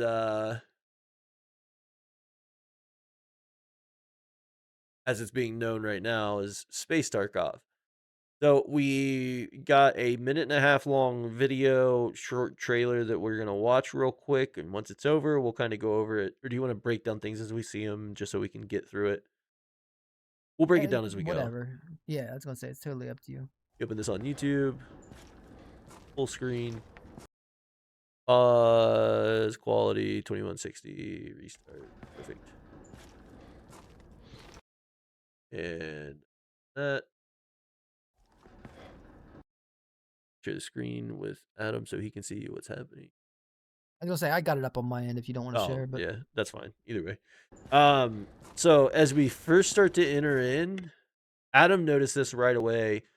Over here on this bottom left, you see what looks like some sort of like container or bag or something, right? Here in a moment, we'll be able to see it better. We will touch on that. The other thing we notice immediately on the scene is this says Kalish Corp, which is probably just like Kalishnikov Corp, right? This is definitely AK internals. You know, it's packaged yeah, a little differently, more futuristic, but yeah, it's definitely an AK of the future. yeah, I have no doubts. I mean, it does say Kalish Corp, and we assume Kalishnikov Corp. It's just Yeah, that's a AK's play on future branding. Kalishnikov. It's got the Tarkov eerie sound to it, you know, Yeah, it's got that depth that, like, everything sounds hollow to a point. Not everything, but things sound hollow, the sound travels well, there's the empty space, while it's a void without sound, it really helps play into the environment that you're in, and then when the yeah, you soundtracks feel kick the in, world. like, yeah, they sound design, they Yeah, do they do a so great well, job. yeah. But we'll continue on from there. We're gonna let this play for just a second. There's a drone or something that passes through. Yeah, So yeah, several drones that you'll see. as you can see here too, there's obviously weapon modding. They've got some kind of foregrip, got a muzzle device on there, open rails, and if it is Tarkov esque, BSG esque, obviously they're gonna let us mod guns. That's one of those things they also do extremely well. Well, even that checking the chamber mechanic, like that's straight out of like Tarkov animations. Like Yeah, it just 100%. reminds me so much of Tarkov. Well, and then as we pan out slightly at 15 seconds, we see the future tech of tomorrow, right? The Ushanka ear flap hat. It's literally the Tarkov Ushanka ear flap Yep. hat. It's got the fleece lining on the inside. You can see the brim of the brim of your, what is that called? The thing that goes off the front of your hat? Oh my gosh, the Fuck if bill. I know. The brim of the bill of the hat. You can Oh, see the okay. bill of I the thought there hat. was a special name or something. Yeah, the bill. But yeah, it's the Ushanka, and you know, it's got some future tech on it. It's got, and that's something else we saw in one of those teaser photos that they leaked a while back. That one of the helmets dude was wearing had like a fucking Asus router on top of it. Yeah, yeah, it looked It like a was router. gnarly. It was really cool. Looked like he's wearing like a Game of Thrones spiked crown almost, you know, but it was just a router, which makes enough sense. You know, you're in space, you're on planet to planet, you're trying to interact and talk to people that might be on space stations or spaceships or wherever across this Right. planet. You know, of course, you're going to be rocking a helmet router, obviously. Well, just like communication is probably from very far, like wherever you're talking to is probably very far away from you. So you need an ASUS router on your head. Yeah, I know when I go to Mars next week, I'll be wearing my Asus router Ushanka ear flap hat. Oh fuck, I didn't know you still had it. Yeah, I've got 3 of them, dude. I've been collecting them. I've got a task Nice. later. I gotta take some stuff to therapist. But yeah, we start to pan out a little bit further. We see Barisa, Bear C. Actually, I can't read well. Bear C, I think is what that says. Bear C or Barisia or something. I think it's Bear C. And then on his knife down here, it says Songer. Like we see a lot of branding. There's a lot of names that we are dropped all throughout here, and I haven't put any of it together yet. I don't know if there's, I don't know. There's so much up in the air on this. This was just released today. We've got Mariner City. We know they're on Mars. We see a Mars rover out in front of us, or at least some sort of rover out in front of us. This is some future tech scav potentially, or PMC, whatever he may be, playable character of some sort. He's got the Ushanka hat on. He's got a armored vest on. It looks like, and then he's got his backpack. He's got his tactical rig. You can see all of his packs off the side. Some sort of potential shoulder armor, or maybe it's just Yeah, part of yeah, the on both kit. sides. Yeah. Um, but yeah, and then as we start to pan back even further, what do you see there on that bottom left? What Yeah, does that look like? looks familiar. And not only does it look familiar, but a lot of things look familiar. Like even the gas cans Not only look the like gas Tarkov can. gas cans. Keep looking. Yeah, almost everything. You The look at blue the barrel that looks like a stash. The propane oh yeah, and tank. look right beside it. Yeah, right beside the blue barrel, or right on top of the blue barrel, Yeah, on you the got the side of propane it. tank sitting up there. Yeah, but yeah, that does look like a secure container down there, Yeah, you got. and I imagine it's put there on purpose because it's another connection to Tarkov, and almost everything here connects to Tarkov. Yeah, Um, yeah. We've been seeing a lot of ties, especially as we get further into this. There's so many more. yeah. Or maybe not so many, but there's a few more Well, another thing I will say, like about the names and everything, I think all these names we're seeing are going to be brands, or shouldn't even say battle state. I should say corp, this corp. game's yeah, this game's it's their version of, like what Tarkov does with real life Likey brands. and stuff like that. Yeah. Yeah, we're going to actually get to see, like, for Well, the that's the first thing when you go time, sci-fi, right? You can take right, you can all the create your own realistic things. parts, but you can just put a little spin to it and make it Yeah. this sci-fi thing, and you can start adding But laser beams and crazy shit, how and it gets really Tarkov cool. does it, all items have like a brand to them. Futuristic Like that stand, makes them yeah, well, like in Tarkov, it makes everything realistic because you know exactly or what you have. You realistic, know not what brand it futuristic. is. Yeah. You know exactly, like, it makes it feel Mystery real because Ranch, this, that, and yeah, back. Like I have certain things like in Tarkov. I own items that I own in real life. The Novisky but pig, the flash hider that goes on the muzzle M4 muzzle device or muzzles and things.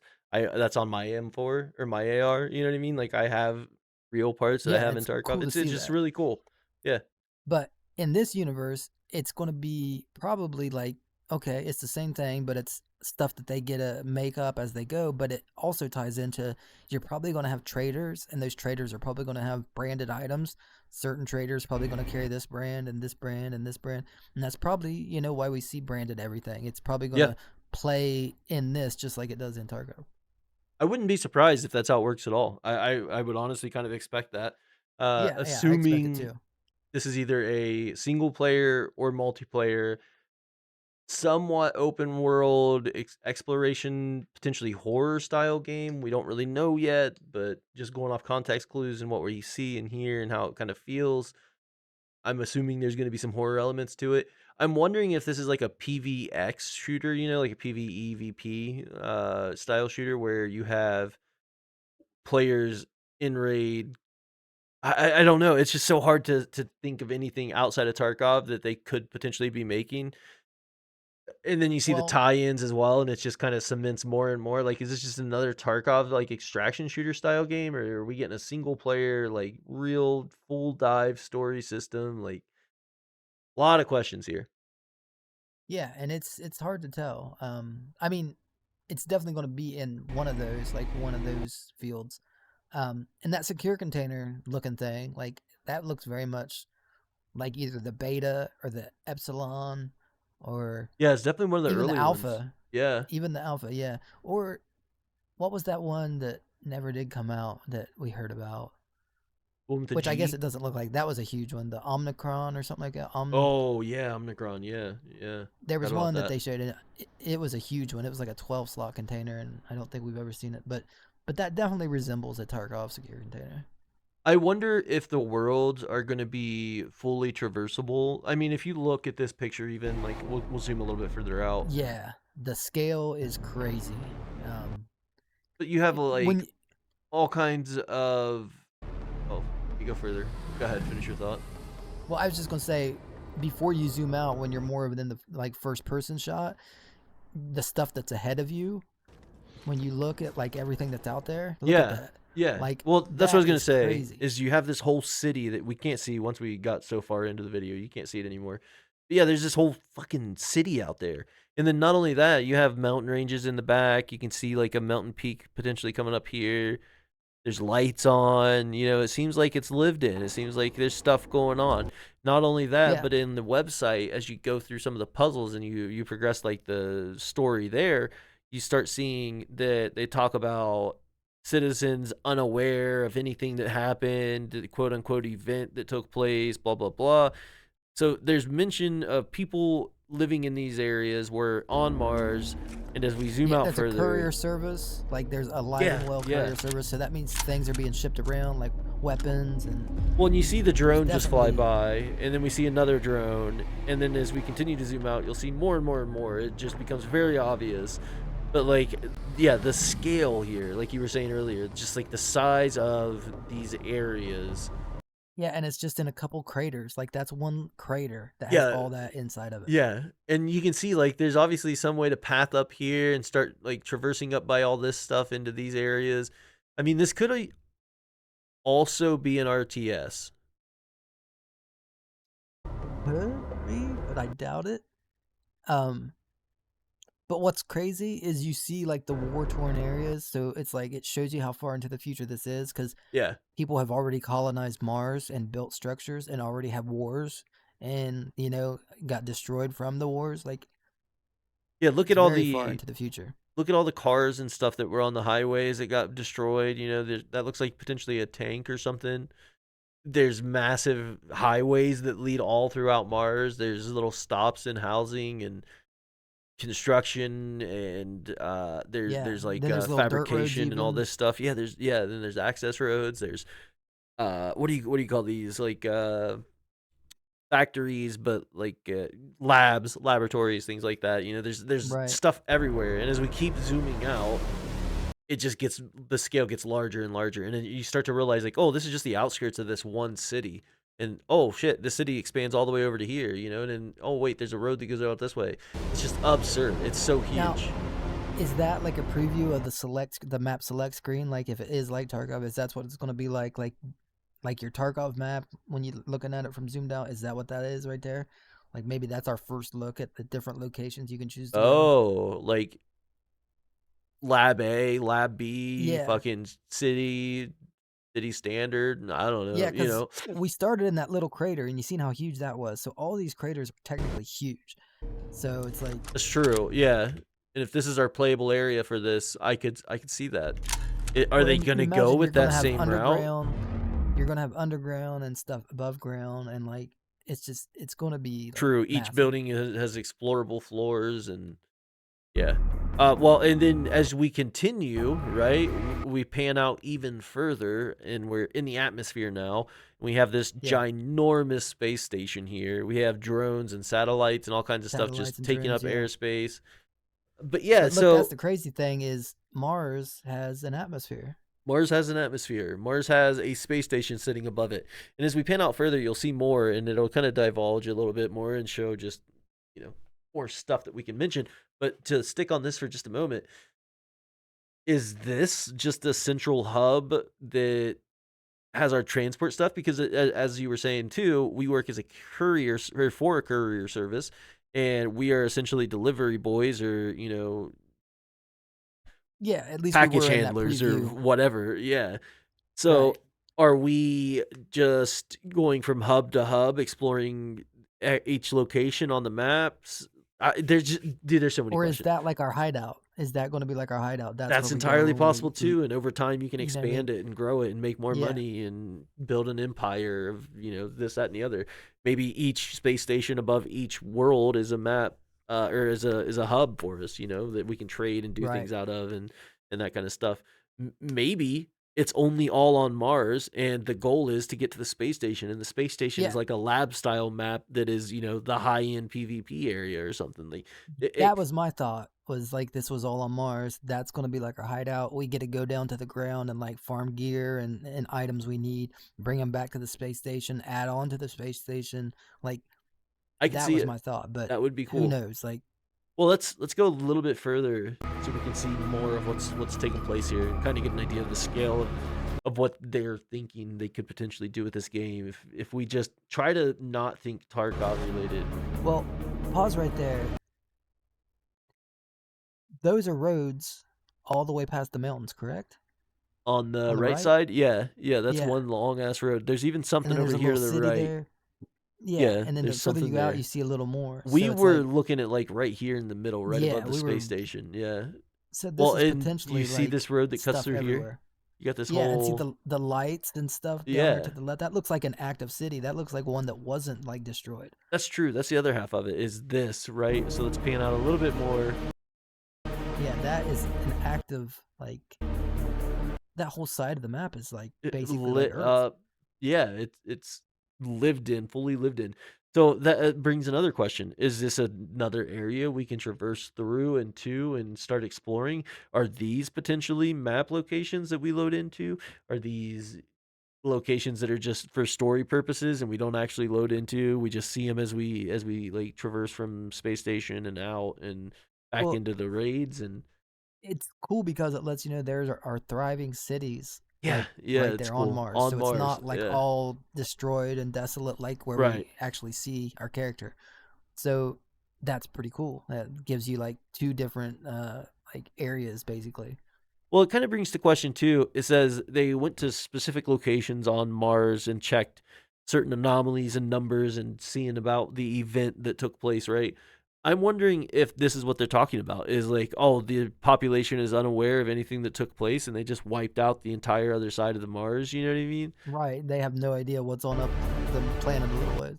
Like it's just insane. If And what if that this is an open world appears Fallout style situation that's what I was where thinking. we can Like a just post-apocalyptic like yeah, and everything's science open. fiction. You get a Yeah. flying vehicle at some point in this journey to where you can actually traverse further and further and further out. Like this could go a very long way. And knowing Nikita and the things he's prepped and planned, like we had looked at a while back on his art showcase. Can't remember the Yeah. website, but we were looking at that, and he had like the Project 18 stuff all over the place, and a bunch of really Yeah. cool Mars looking pictures that he had put together.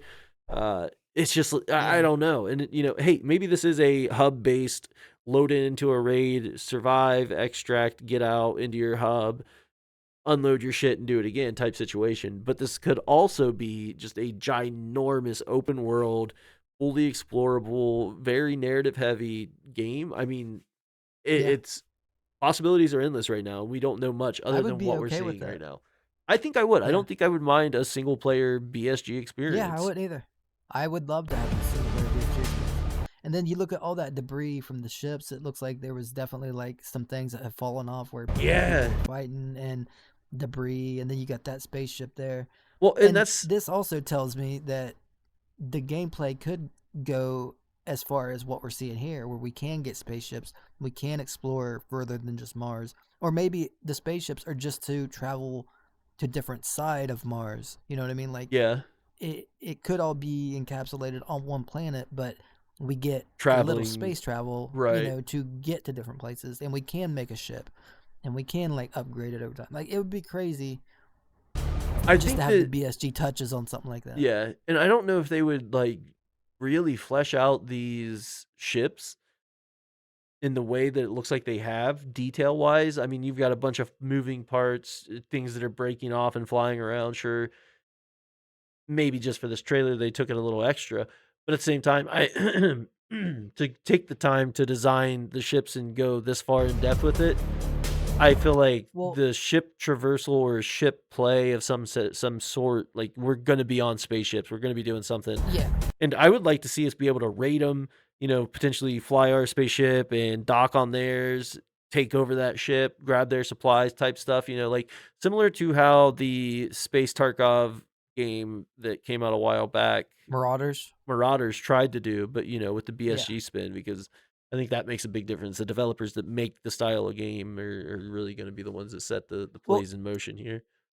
here's the thing: we keep saying BSG, but here's the other thing: BSG so far does not have their name on this That's anywhere. very true. Um, but here's another thing: it's like I feel like with Nikita's projects, if this was another studio and they were showing all this, I'd be like, okay, it's probably just a cutscene. It probably has nothing to do with gameplay. But Nikita, anything he does, usually anything he shows is something that you can do. Yeah. So that's why I feel more like this is probably part of the game. Well, and it's just there's such an emphasis on like these ships being exploded and destroyed and chaos happening above Mars. If the idea was just to show what we could potentially be up to or what was going on around us, You would think if there's no outer space travel or play that they wouldn't even really showcase it that much, but they put a lot of emphasis on it. And then I know BSG isn't tied to this yet. They don't have their name on it in any way, but at the same time, I feel like with what we're about to see could potentially start to tie some of that together. Well, it's Um, definitely in the same universe as Tarkov. yeah, I think without a that's doubt, without a doubt. and look right there's a running ship actually flying through. That's the Yeah. first one that's actually working. It's not, all messed up and Well, we debris also everywhere. saw It's some drones flying around and that yeah. rover. Now we've got a flying ship. We've got several ships destroyed, But what I was and gonna say is, even though BSG isn't necessarily named on, this in any way, all the Tarkov devs could are be working very on it. Yeah, close to this project. It seems like they all follow it closely. Nikita already put his name on it. right. So this could be a branch from BSG that is technically still a BSG, but under a different name. Sure. Yeah, absolutely. I mean, that happens enough as it is. And hey, maybe it's one of those things while they're still doing this, that, or the other, they're just not ready to put it together. They're not whatever. I Well, don't and know. maybe There's plenty of reasons why BSG's name's not on it at the moment. maybe Nikita has it planned where Battlestate games are going to be like the Tarkov devs, and any Tarkov expansion that's actually called Tarkov will remain under BSG. And then maybe he has a studio that does stuff in the same universe, but he wants to put it under a different name. Like Well, that back way, Battlestate before, games will be Tarkov, and yeah, whatever this is, Core will be the outer space things. You know what I mean? Like it could right. still be BSG Nikita, but maybe he's just putting it in its own category, Well, even developmental wise. that makes me want to kind of touch on the interview he did back at the beginning of, I guess, at the end of December, right before New Year's Eve.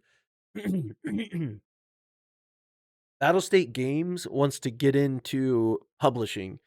Maybe not necessarily Battlestate Games, but Nikita and higher ups in BSG, I guess. I think it's safe to say Nikita and BSG want to get Yeah, into publishing games, not just developing and putting just Tarkov out, but they want to help support other companies and indie developers and, just start publishing games and getting more and more styles and more genres out there for people to experience and enjoy.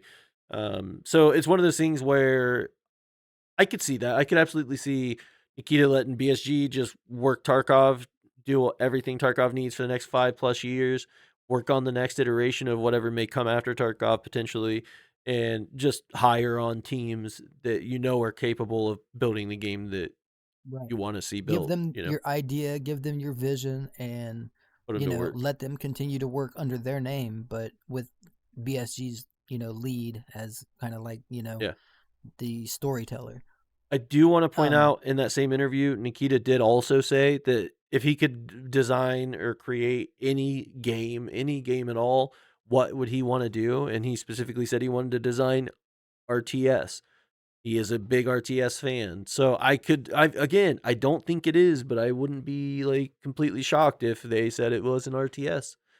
Just hmm, no real reason outside of the kinda, like, the layout of the land off the rip, it just kinda looked like an RTS layout if you just look at it from, like, overhead view, but at the same time, they're panning out, so of course it looks that way.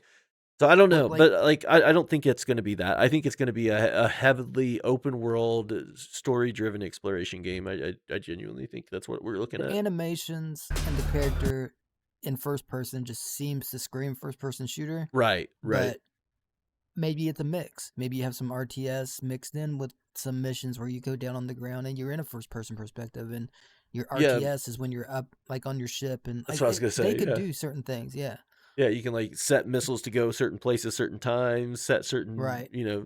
traps and things, and kinda set yourself up to play a little easier with your friendly or yourself even.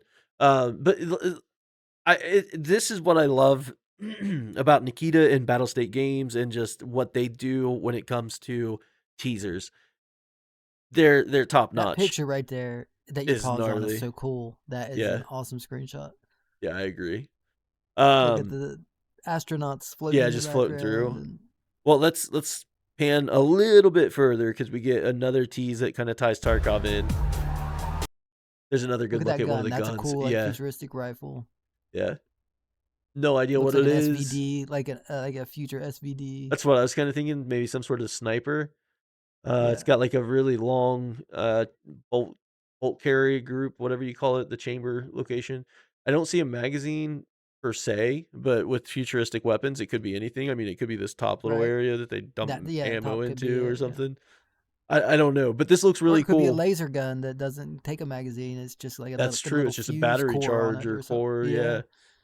yeah. Um, and then we get this thing. I was hoping there was some kind of information on it, but I don't see it. It just says Model 1 that shows the frequency.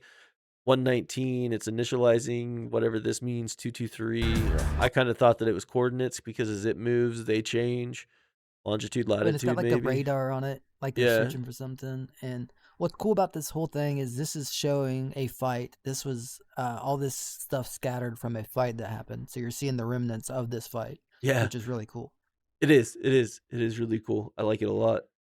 I think it's an interesting way to go like approach a teaser, like a trailer of any kind. Yeah. Show this like slow pan out of destruction. Yeah. This is awesome. Yeah, this is sick. Just So to have the face right, like if you're in space and you the get way that busted open, everything, how you're yeah, yeah, like how you're gonna be frozen basically, and everything just kind of it's melts just away cool. to you. It's yeah, they did Yeah. a really good job because like you can still see, dude. It's very well Look at done. his cheeks though. What's up with that? I think that's just like where all the water sucked out of you, right? Because I mean, it you're almost looks sucked dry metallic. almost instantly, though. Well, I think there's a light shining in, is what I'm seeing, because you got a glare here, you got something like glowing off of this side, but you can still see the veins and everything running through. So like his skin has just been like almost charred, like Oh, not charred, but what's the word when you're freezer burn? No, frostbit? frostbite. Well, A form of that, right? Because, like, when you're in space, if your helmet were to break, wouldn't it, like, suck all the moisture and yeah, yeah, everything all out, the and it just, like, oxygen, yeah, everything you just everything is kinda, gone. like, Like you shrivel. it's like a vacuum basically. Yeah. The cheeks Um are a little bit extra, and they are looking a little well, metallic, though, I do agree. It does what look a I'm little wondering strange. is that like an implant? Is this like future like people Oh, with hey. implants and like yeah, because Built that definitely looks specifically for metallic. something, yeah. Yeah, that looks like very metallic. Mm. And it's just like, why would there be two different shades? Because those are definitely a bronze color compared to the rest of him. He's Check got out two bronze also cheeks. That's true. Check out, the right side, like his right shoulder up to his neck, and then around the side of his helmet. You can kinda see it off the front. There's like a calcium buildup or a stone buildup. Like, what's that about? That's crazy Yeah, looking. there's definitely. I guess it could be like from an explosion. Maybe it's like melted and it's. I Melted don't know. metals of some sort or Yeah, something. yeah. That's what I was That's thinking. Like, possible. Maybe like the UV rays hitting that specific point potentially, I don't know what space does to a guy. But we do get some sort of barcode. I don't know if that's scannable in any way. And it says Dan T on it. And then we get the most official Tarkov tie-in we've seen yet. Just because it specifically says Bogatir.bs. You can't really argue with that. The Bogatir no. squad is in Project Repent and Tarkov. I mean, that's as closely connected as you can get from a teaser trailer, I think, outside of them just outright saying, "Hey, these are tied together some way." And in all honesty, And then it what's it say? wouldn't. First Navy Squad. Yeah, I think it says I First think it Navy says. Squad. Yeah. I don't think it's too far fetched to say Tarkov happened. All the events happened on Tarkov. The Blue Flame potentially happened with a nuclear device. At that time, maybe Russia sent, along with a bunch of other, USEC and US military, this, that, or the other, sent squads out and about. And I don't think it's far fetched. I think it's No. completely acceptable to think that the Bogatir squad potentially had surviving members that made it into the next evolution of humanity, essentially, as we traveled into Yeah. space, and they just kept that line going. The Bogatir squad didn't go anywhere, and it became, even in 2251 or whatever this is, there's a Bogatir I would squad out here imagine. on Mars We'll that worked we'll for we'll what is it? probably also see bears and USECs. Like I wouldn't be surprised if like this whole universe is connected. Like I would imagine we'll see a lot of that. Yeah, I wouldn't be too surprised. I wonder if with us being like couriers, or at least that's how it started, if we do remain couriers, are we going to be playing from like the UN peacekeeper standpoint, essentially, where Bear, USEC, everybody hates us, right? Or I just wonder, I wonder how this is going to play out. Dude, we need It's information. cool. Yeah, It's cool. there's a Yeah. Well, lot on my mind that I just don't know what to think. the thing I thought about was with us being couriers, S- we seem to be couriers for a weapons company. Yeah, So if anything, I feel like we're going to end up being a lone wolf, but we're going to have like a very familiarity with weapons and all that stuff, where we've been like selling them and delivering them and things. So maybe like we're a lone wolf who like kind of has to use our knowledge of what we have and have to keep them out of the hands of like the bad people, and basically we end up being a soldier even though we're technically a courier. I don't know, who knows. dude, that would be that could be. That's just it, though, right? It's impossible to know exactly what's going on. It's insane. They could be doing so much right now. We've been going at this for like almost 2 hours. I have one more thing I want to bring up, and it's just that Arena is getting some changes made. Oh, what did I do? Update September. Holding a pistol. Yeah, that is sick. We have a Q&A with the developers of Tarkov Arena. There's only a couple questions on here that I really wanted to look at and go over. Many players are interested in when release content and mechanics will make their way into Arena. Many would also like to see more weapon variety. Patch 0.4.4.0 is scheduled for the end of March, and it will bring the long-awaited content to EFT Arena. So you can expect new weapons, including the AS Val Mod 4, the AK-308, and the NL545. New equipment, weapon attachments, weapon tasks, audio engine improvements, an updated DLSS, and much more. That's huge. Absolutely huge. The fact that we're gonna get the Mod 4, the AK-308, the NL545, I assume the new parts for the MCX, you know what I mean? We should get all of the new stuff that came to Tarkov, maybe not the M16 yet, maybe, I don't know. But a majority of the stuff that came to Tarkov 1.0, we should be getting a lot of that in EFT Arena, which is exciting. And then another one is down here towards the bottom. Are there plans to introduce PvE modes into EFT Arena? Many competing games offer PvE experiences such as zombie waves, co op missions against bots, and other scenarios. It'd be nice to see something like this in Arena. We do have plans to expand the range of game modes. We are currently preparing an update to the shootout mode, which will be released very soon. In addition, a new unique mode called Overrun is in development. We want every new mode to feel distinctive, engaging, and truly unique for players.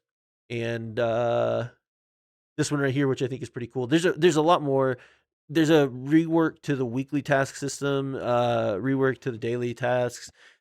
Also, Arena will introduce unique in-match objectives with increasing rewards for consecutive successful completion. So, like, maybe one is get 5 headshots, and then after you get 5, it's Right. like get 10 headshots, get 15, get 20, get 25, Yeah, and on each the time fly, you like yeah, new missions. Yeah. yeah, so, like, starts with GP coins, and then you get some cash, and then you get Liga Metal, and then you get a bunch of GP coins, and, they just progressively increase the tiers as they go. Um, Customization in Arena will continue to expand through 2026. They are adding new weapon customization options, like actually being able to take. We're working on getting as many guns as possible, but like they said, um, in the future, we aim to develop the personalization system further, allowing players to equip gloves, watches, patches, and other elements separately, regardless of their main gear. So, like Adam and I have talked about 1,000 times over, we want to see, the things that we look at the most be what we can customize without having to change our shirt, shorts, hat, shirt, whatever. Like Right. if I want to wear my white gloves that I got with my one of my bear outfits, but I want to run that with my Miami brushstroke shirt. Why can't I? So that it's cool to see that coming. But yeah, the last Yeah, all thing, clothing items need to be separate, like yeah, gloves, shoes, like anything like that. You should be able to 100%. just have whenever. The other one that I want to touch on or bring up is, are you planning to introduce systems that reward positive behavior, such as teammate commendations, opponent commendations, or reputation mechanic. Many modern games use these systems to increase engagement and encourage teamwork. Yes, such a system is planned for Escape from Tarkov Arena, but its implementation is not expected this year. At the moment, our focus is on addressing technical debt, reworking problematic mechanics, and adding new content. So I know that's a little ways off still, but I think that's a pretty exciting one.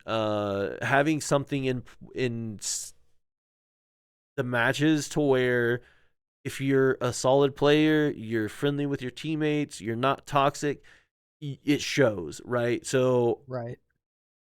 say Adam and I are People know in who the trolls arena are. every day and we're fucking with some people and just constantly harassing people and we get downvoted match after match after match after match. I assume that'll all be visible, and then anybody that gets matched with that person, they just know, like, don't even interact. This guy's a turd. This guy's an asshole, whatever, and vice versa. Oh, this guy's awesome. He seems helpful. He seems like he's friendly. He's got good rep, good accommodation. Maybe make a new friend that way. Yeah, probably just I like think it's a pretty cool. scoring system on player conduct, Yeah, and I think that's a good system for Tarkov because then it keeps people Yeah, kind of it keeps needs them it. Any honest a little competitive bit. Yeah. arena shooter needs it. Well, and there's a few games that do it well, and it's something I think it's me, you, and Matt talked about it when we did the interview with the game developer, right? Yeah, the developer. Yeah, Yeah, and that's one of the things he thinks would be a great way to cut back on cheaters is by having an in-match or an in-game rep system. That way, when you do go to play your matches and do these things, you see this person once and you can avoid him as teammate. But that's also another side of it is a crucial button that's needed for arena, and that's the avoid his teammate button. It's just yeah. it sucks getting somebody. I have a green name because I'm a Sherpa. I also have a YT tag because I make YouTube content, so it's ELA YouTube, right? And the amount of people that I get that just hop in and start talking mad shit because I got a green name. If I'm not top frag every single time, or if I'm not Oh at yeah. least popping Like, off, how are you a Sherpa and you're not exactly. like the best player ever? Yeah, dude, it drives me insane. I Yeah, even it's changed dumb. my name from green back to white and then yellow, and I was just like kind of deciding if I wanted it. And Preppy was like, "Put your fucking green name back on." And I was like, "You got it, boss."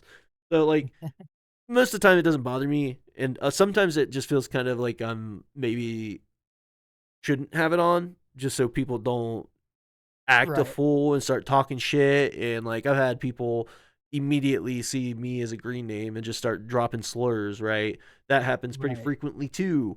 Um, Yeah. so it would be cool to just have something that can show players who the assholes are, who the trolls are, and who the players that are just there to have fun and enjoy the game are. And then Well, with and the then ranked also, rework coming in, it would help when that happens. So now you can find teammates a lot easier because you're not playing with that guy that's an asshole.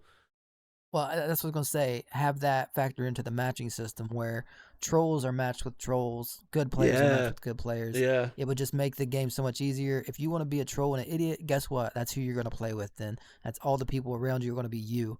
And if that you're a sounds decent great. player who plays the objective and plays, normal, then you get a match with normal people. Yeah, and that does multiple things, right? It gives you good games if you're that player Good that's lobbies, yeah. yeah, you're getting good lobbies, you're getting consistently good lobbies, you're not getting assholes, you're not getting people being racist, you're not getting people cussing you out and talking shit. And if those players who are trolling and are being assholes, it kind of puts them on the spot now of, okay, well, if I keep being a dickhead, I'm stuck in these shit lobbies with people that Exactly. act just like me. Maybe I should I gotta straighten play up. with myself. Yeah, maybe I should straighten up a bit. Maybe I shouldn't be talking so much shit. Maybe I shouldn't hop in a Yep. raid or in a match and just start dropping hard RM bombs. It's like maybe, Makes you which think I twice think about it. some of those people would still do it just because they're fucking stupid.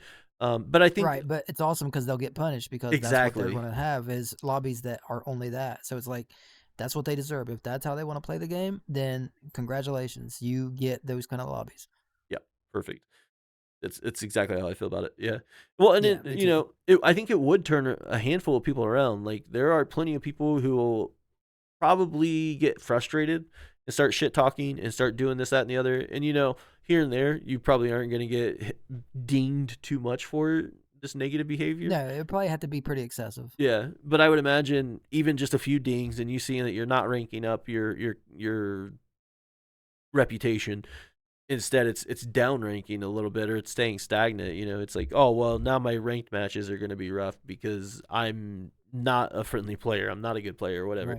Right. So I can see value in it in multiple ways, and I think it's a Well, good thing all also, the way around. It's probably my favorite thing I just saw in this list. the player base in general, it would probably bring new players in that don't have to worry about dealing with that stuff. That's Because I true. imagine there's a lot Yeah, of people who just don't play arena because of that, and it's yeah, like they're not the best at the game, and every time they try to play, they're getting ragged on by everybody talking about how they're awful and they're the worst in the lobby, and it's like if they could actually play and they try their best and they're doing what's right, then they're going to meet new players who will help them instead of people who dog on them and rag them, and that just brings more people into the game.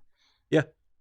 Yeah, imagine, your buddy who may not be very good at the game, but is actually having fun, and he's getting matches where he's being encouraged. Like, he's gonna tell his friends, like, "Oh, come play arena, come play arena. You like Rainbow Six Siege, right? Come play arena."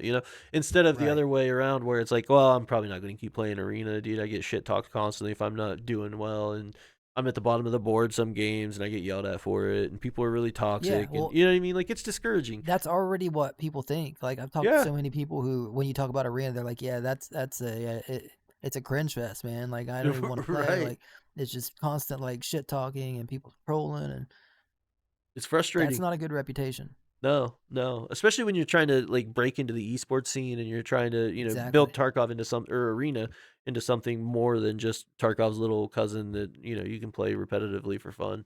No, but yeah, this would be a huge like positive for the game, and I think it definitely has to do it. It Yeah. needs it so bad. I wish that they didn't say unlikely to happen this year. I'm a pretty Yeah. patient guy, you know what I mean? We've been waiting this long with Tarkov as it is, so, like, it's fine. But I think a change like that that has such a positive reinforcement to it should be a Yeah. priority. Sure, I Well, would I love my get it. MCX rebuild. I would love to have these new guns in here. I would love to have the ranked system back. I would also love to have a way to just, like, ensure good games. They're probably thinking get the actual gameplay where they want it first before they Like, worry about things like that. But at the same yeah, time, because it you're is just right. player rep. It would be better to have that as a priority because you can continue to build the game while it has, a good matching system. Like you Yeah. don't have to wait for it to be done. So, Yeah, and I think that they're on the right track with Arena. I think Arena's turning into something really, really good. I think it's getting more and more yeah. attention too, which is a good thing. Um, Well, and like the other question about the PvE side, like they've always said that there was going to be like a horde mode where you could fight like, wave waves after wave of of yeah, enemy and like even bosses would come in. Like that's been planned for a long time. yeah. Yeah, I'm excited to see what they come up with that for that. I saw mention in the questioning too when they were talking about PvE stuff was the zombies. People loved zombies. Are we going to see, Yeah. zombies in arena in a wave like system where, potentially we get all the maps open to us or whatever and we can just train zombies and we're not looking for Call of Duty Easter eggs. We're not looking for anything crazy. We just want to see, 600 zombies murdered in our lobby and find stupid little spots where we can sit and kill everything and just like have some mindless fun, whether it's on Yeah. base Have game, some whether it's single on player arena. Yeah, just something because we can. sometimes, internet's not the greatest or every lobby you're getting in is have high ping or, and Well, you just want sometimes you to, just want to chill too, wait for a right? little while. Yeah. There's several different times where it's like having a place to just go by yourself and still have some progression and some XP, and it makes sense in a game like that. It absolutely does. I think it absolutely does. But yeah, I don't think I have anything else to talk about this week. It's been a pretty long episode already. We're at 2 hours and 5 minutes. Yeah, Um, I got like 30 more minutes worth of stuff. Sick. No, I'm just Let's run kidding. through it. I'm just kidding. I don't have anything. No, but like in all seriousness though, I mean, we did get, kind of tangent on Yeah, yeah. some of We went the a lot Tarkov on the stuff. changes of Tarkov. Yeah. Yeah, like But I think stuff we didn't have planned. that's a pretty necessary thing too though, It's one of those things Well, yeah. that while I can see why some of it hasn't been changed yet, dude, so many of the things we talked about are just kind of essential in my Well, opinion. like I said, They just kind of are. I think we should probably someday dedicate an episode just to going over, some of that stuff, Potential and changes and fixes and things, yeah. yeah, maybe throwing some suggestions out and just even asking the community what they think, what they might want to see changed, and just going over all of it. Well, yeah. In fact, knowing if you've made it this far, knowing that we are going to prep for a session like this, why don't you drop some of the things that you would like to see changed or fixed in Escape from Tarkov, or even Escape from Tarkov Arena, and we can add that to the list of stuff we're going to kind of go over probably in the next few weeks. So if you're seeing this, just drop us a comment. Let us know what you would like to see fixed in Escape from Tarkov. But other than that, thanks for watching. If you enjoyed this episode of Talking Tarkov, be sure to like, comment, and subscribe to the channel. Just don't forget to click that bell icon so you never miss an upload. We'll catch you next week. See ya.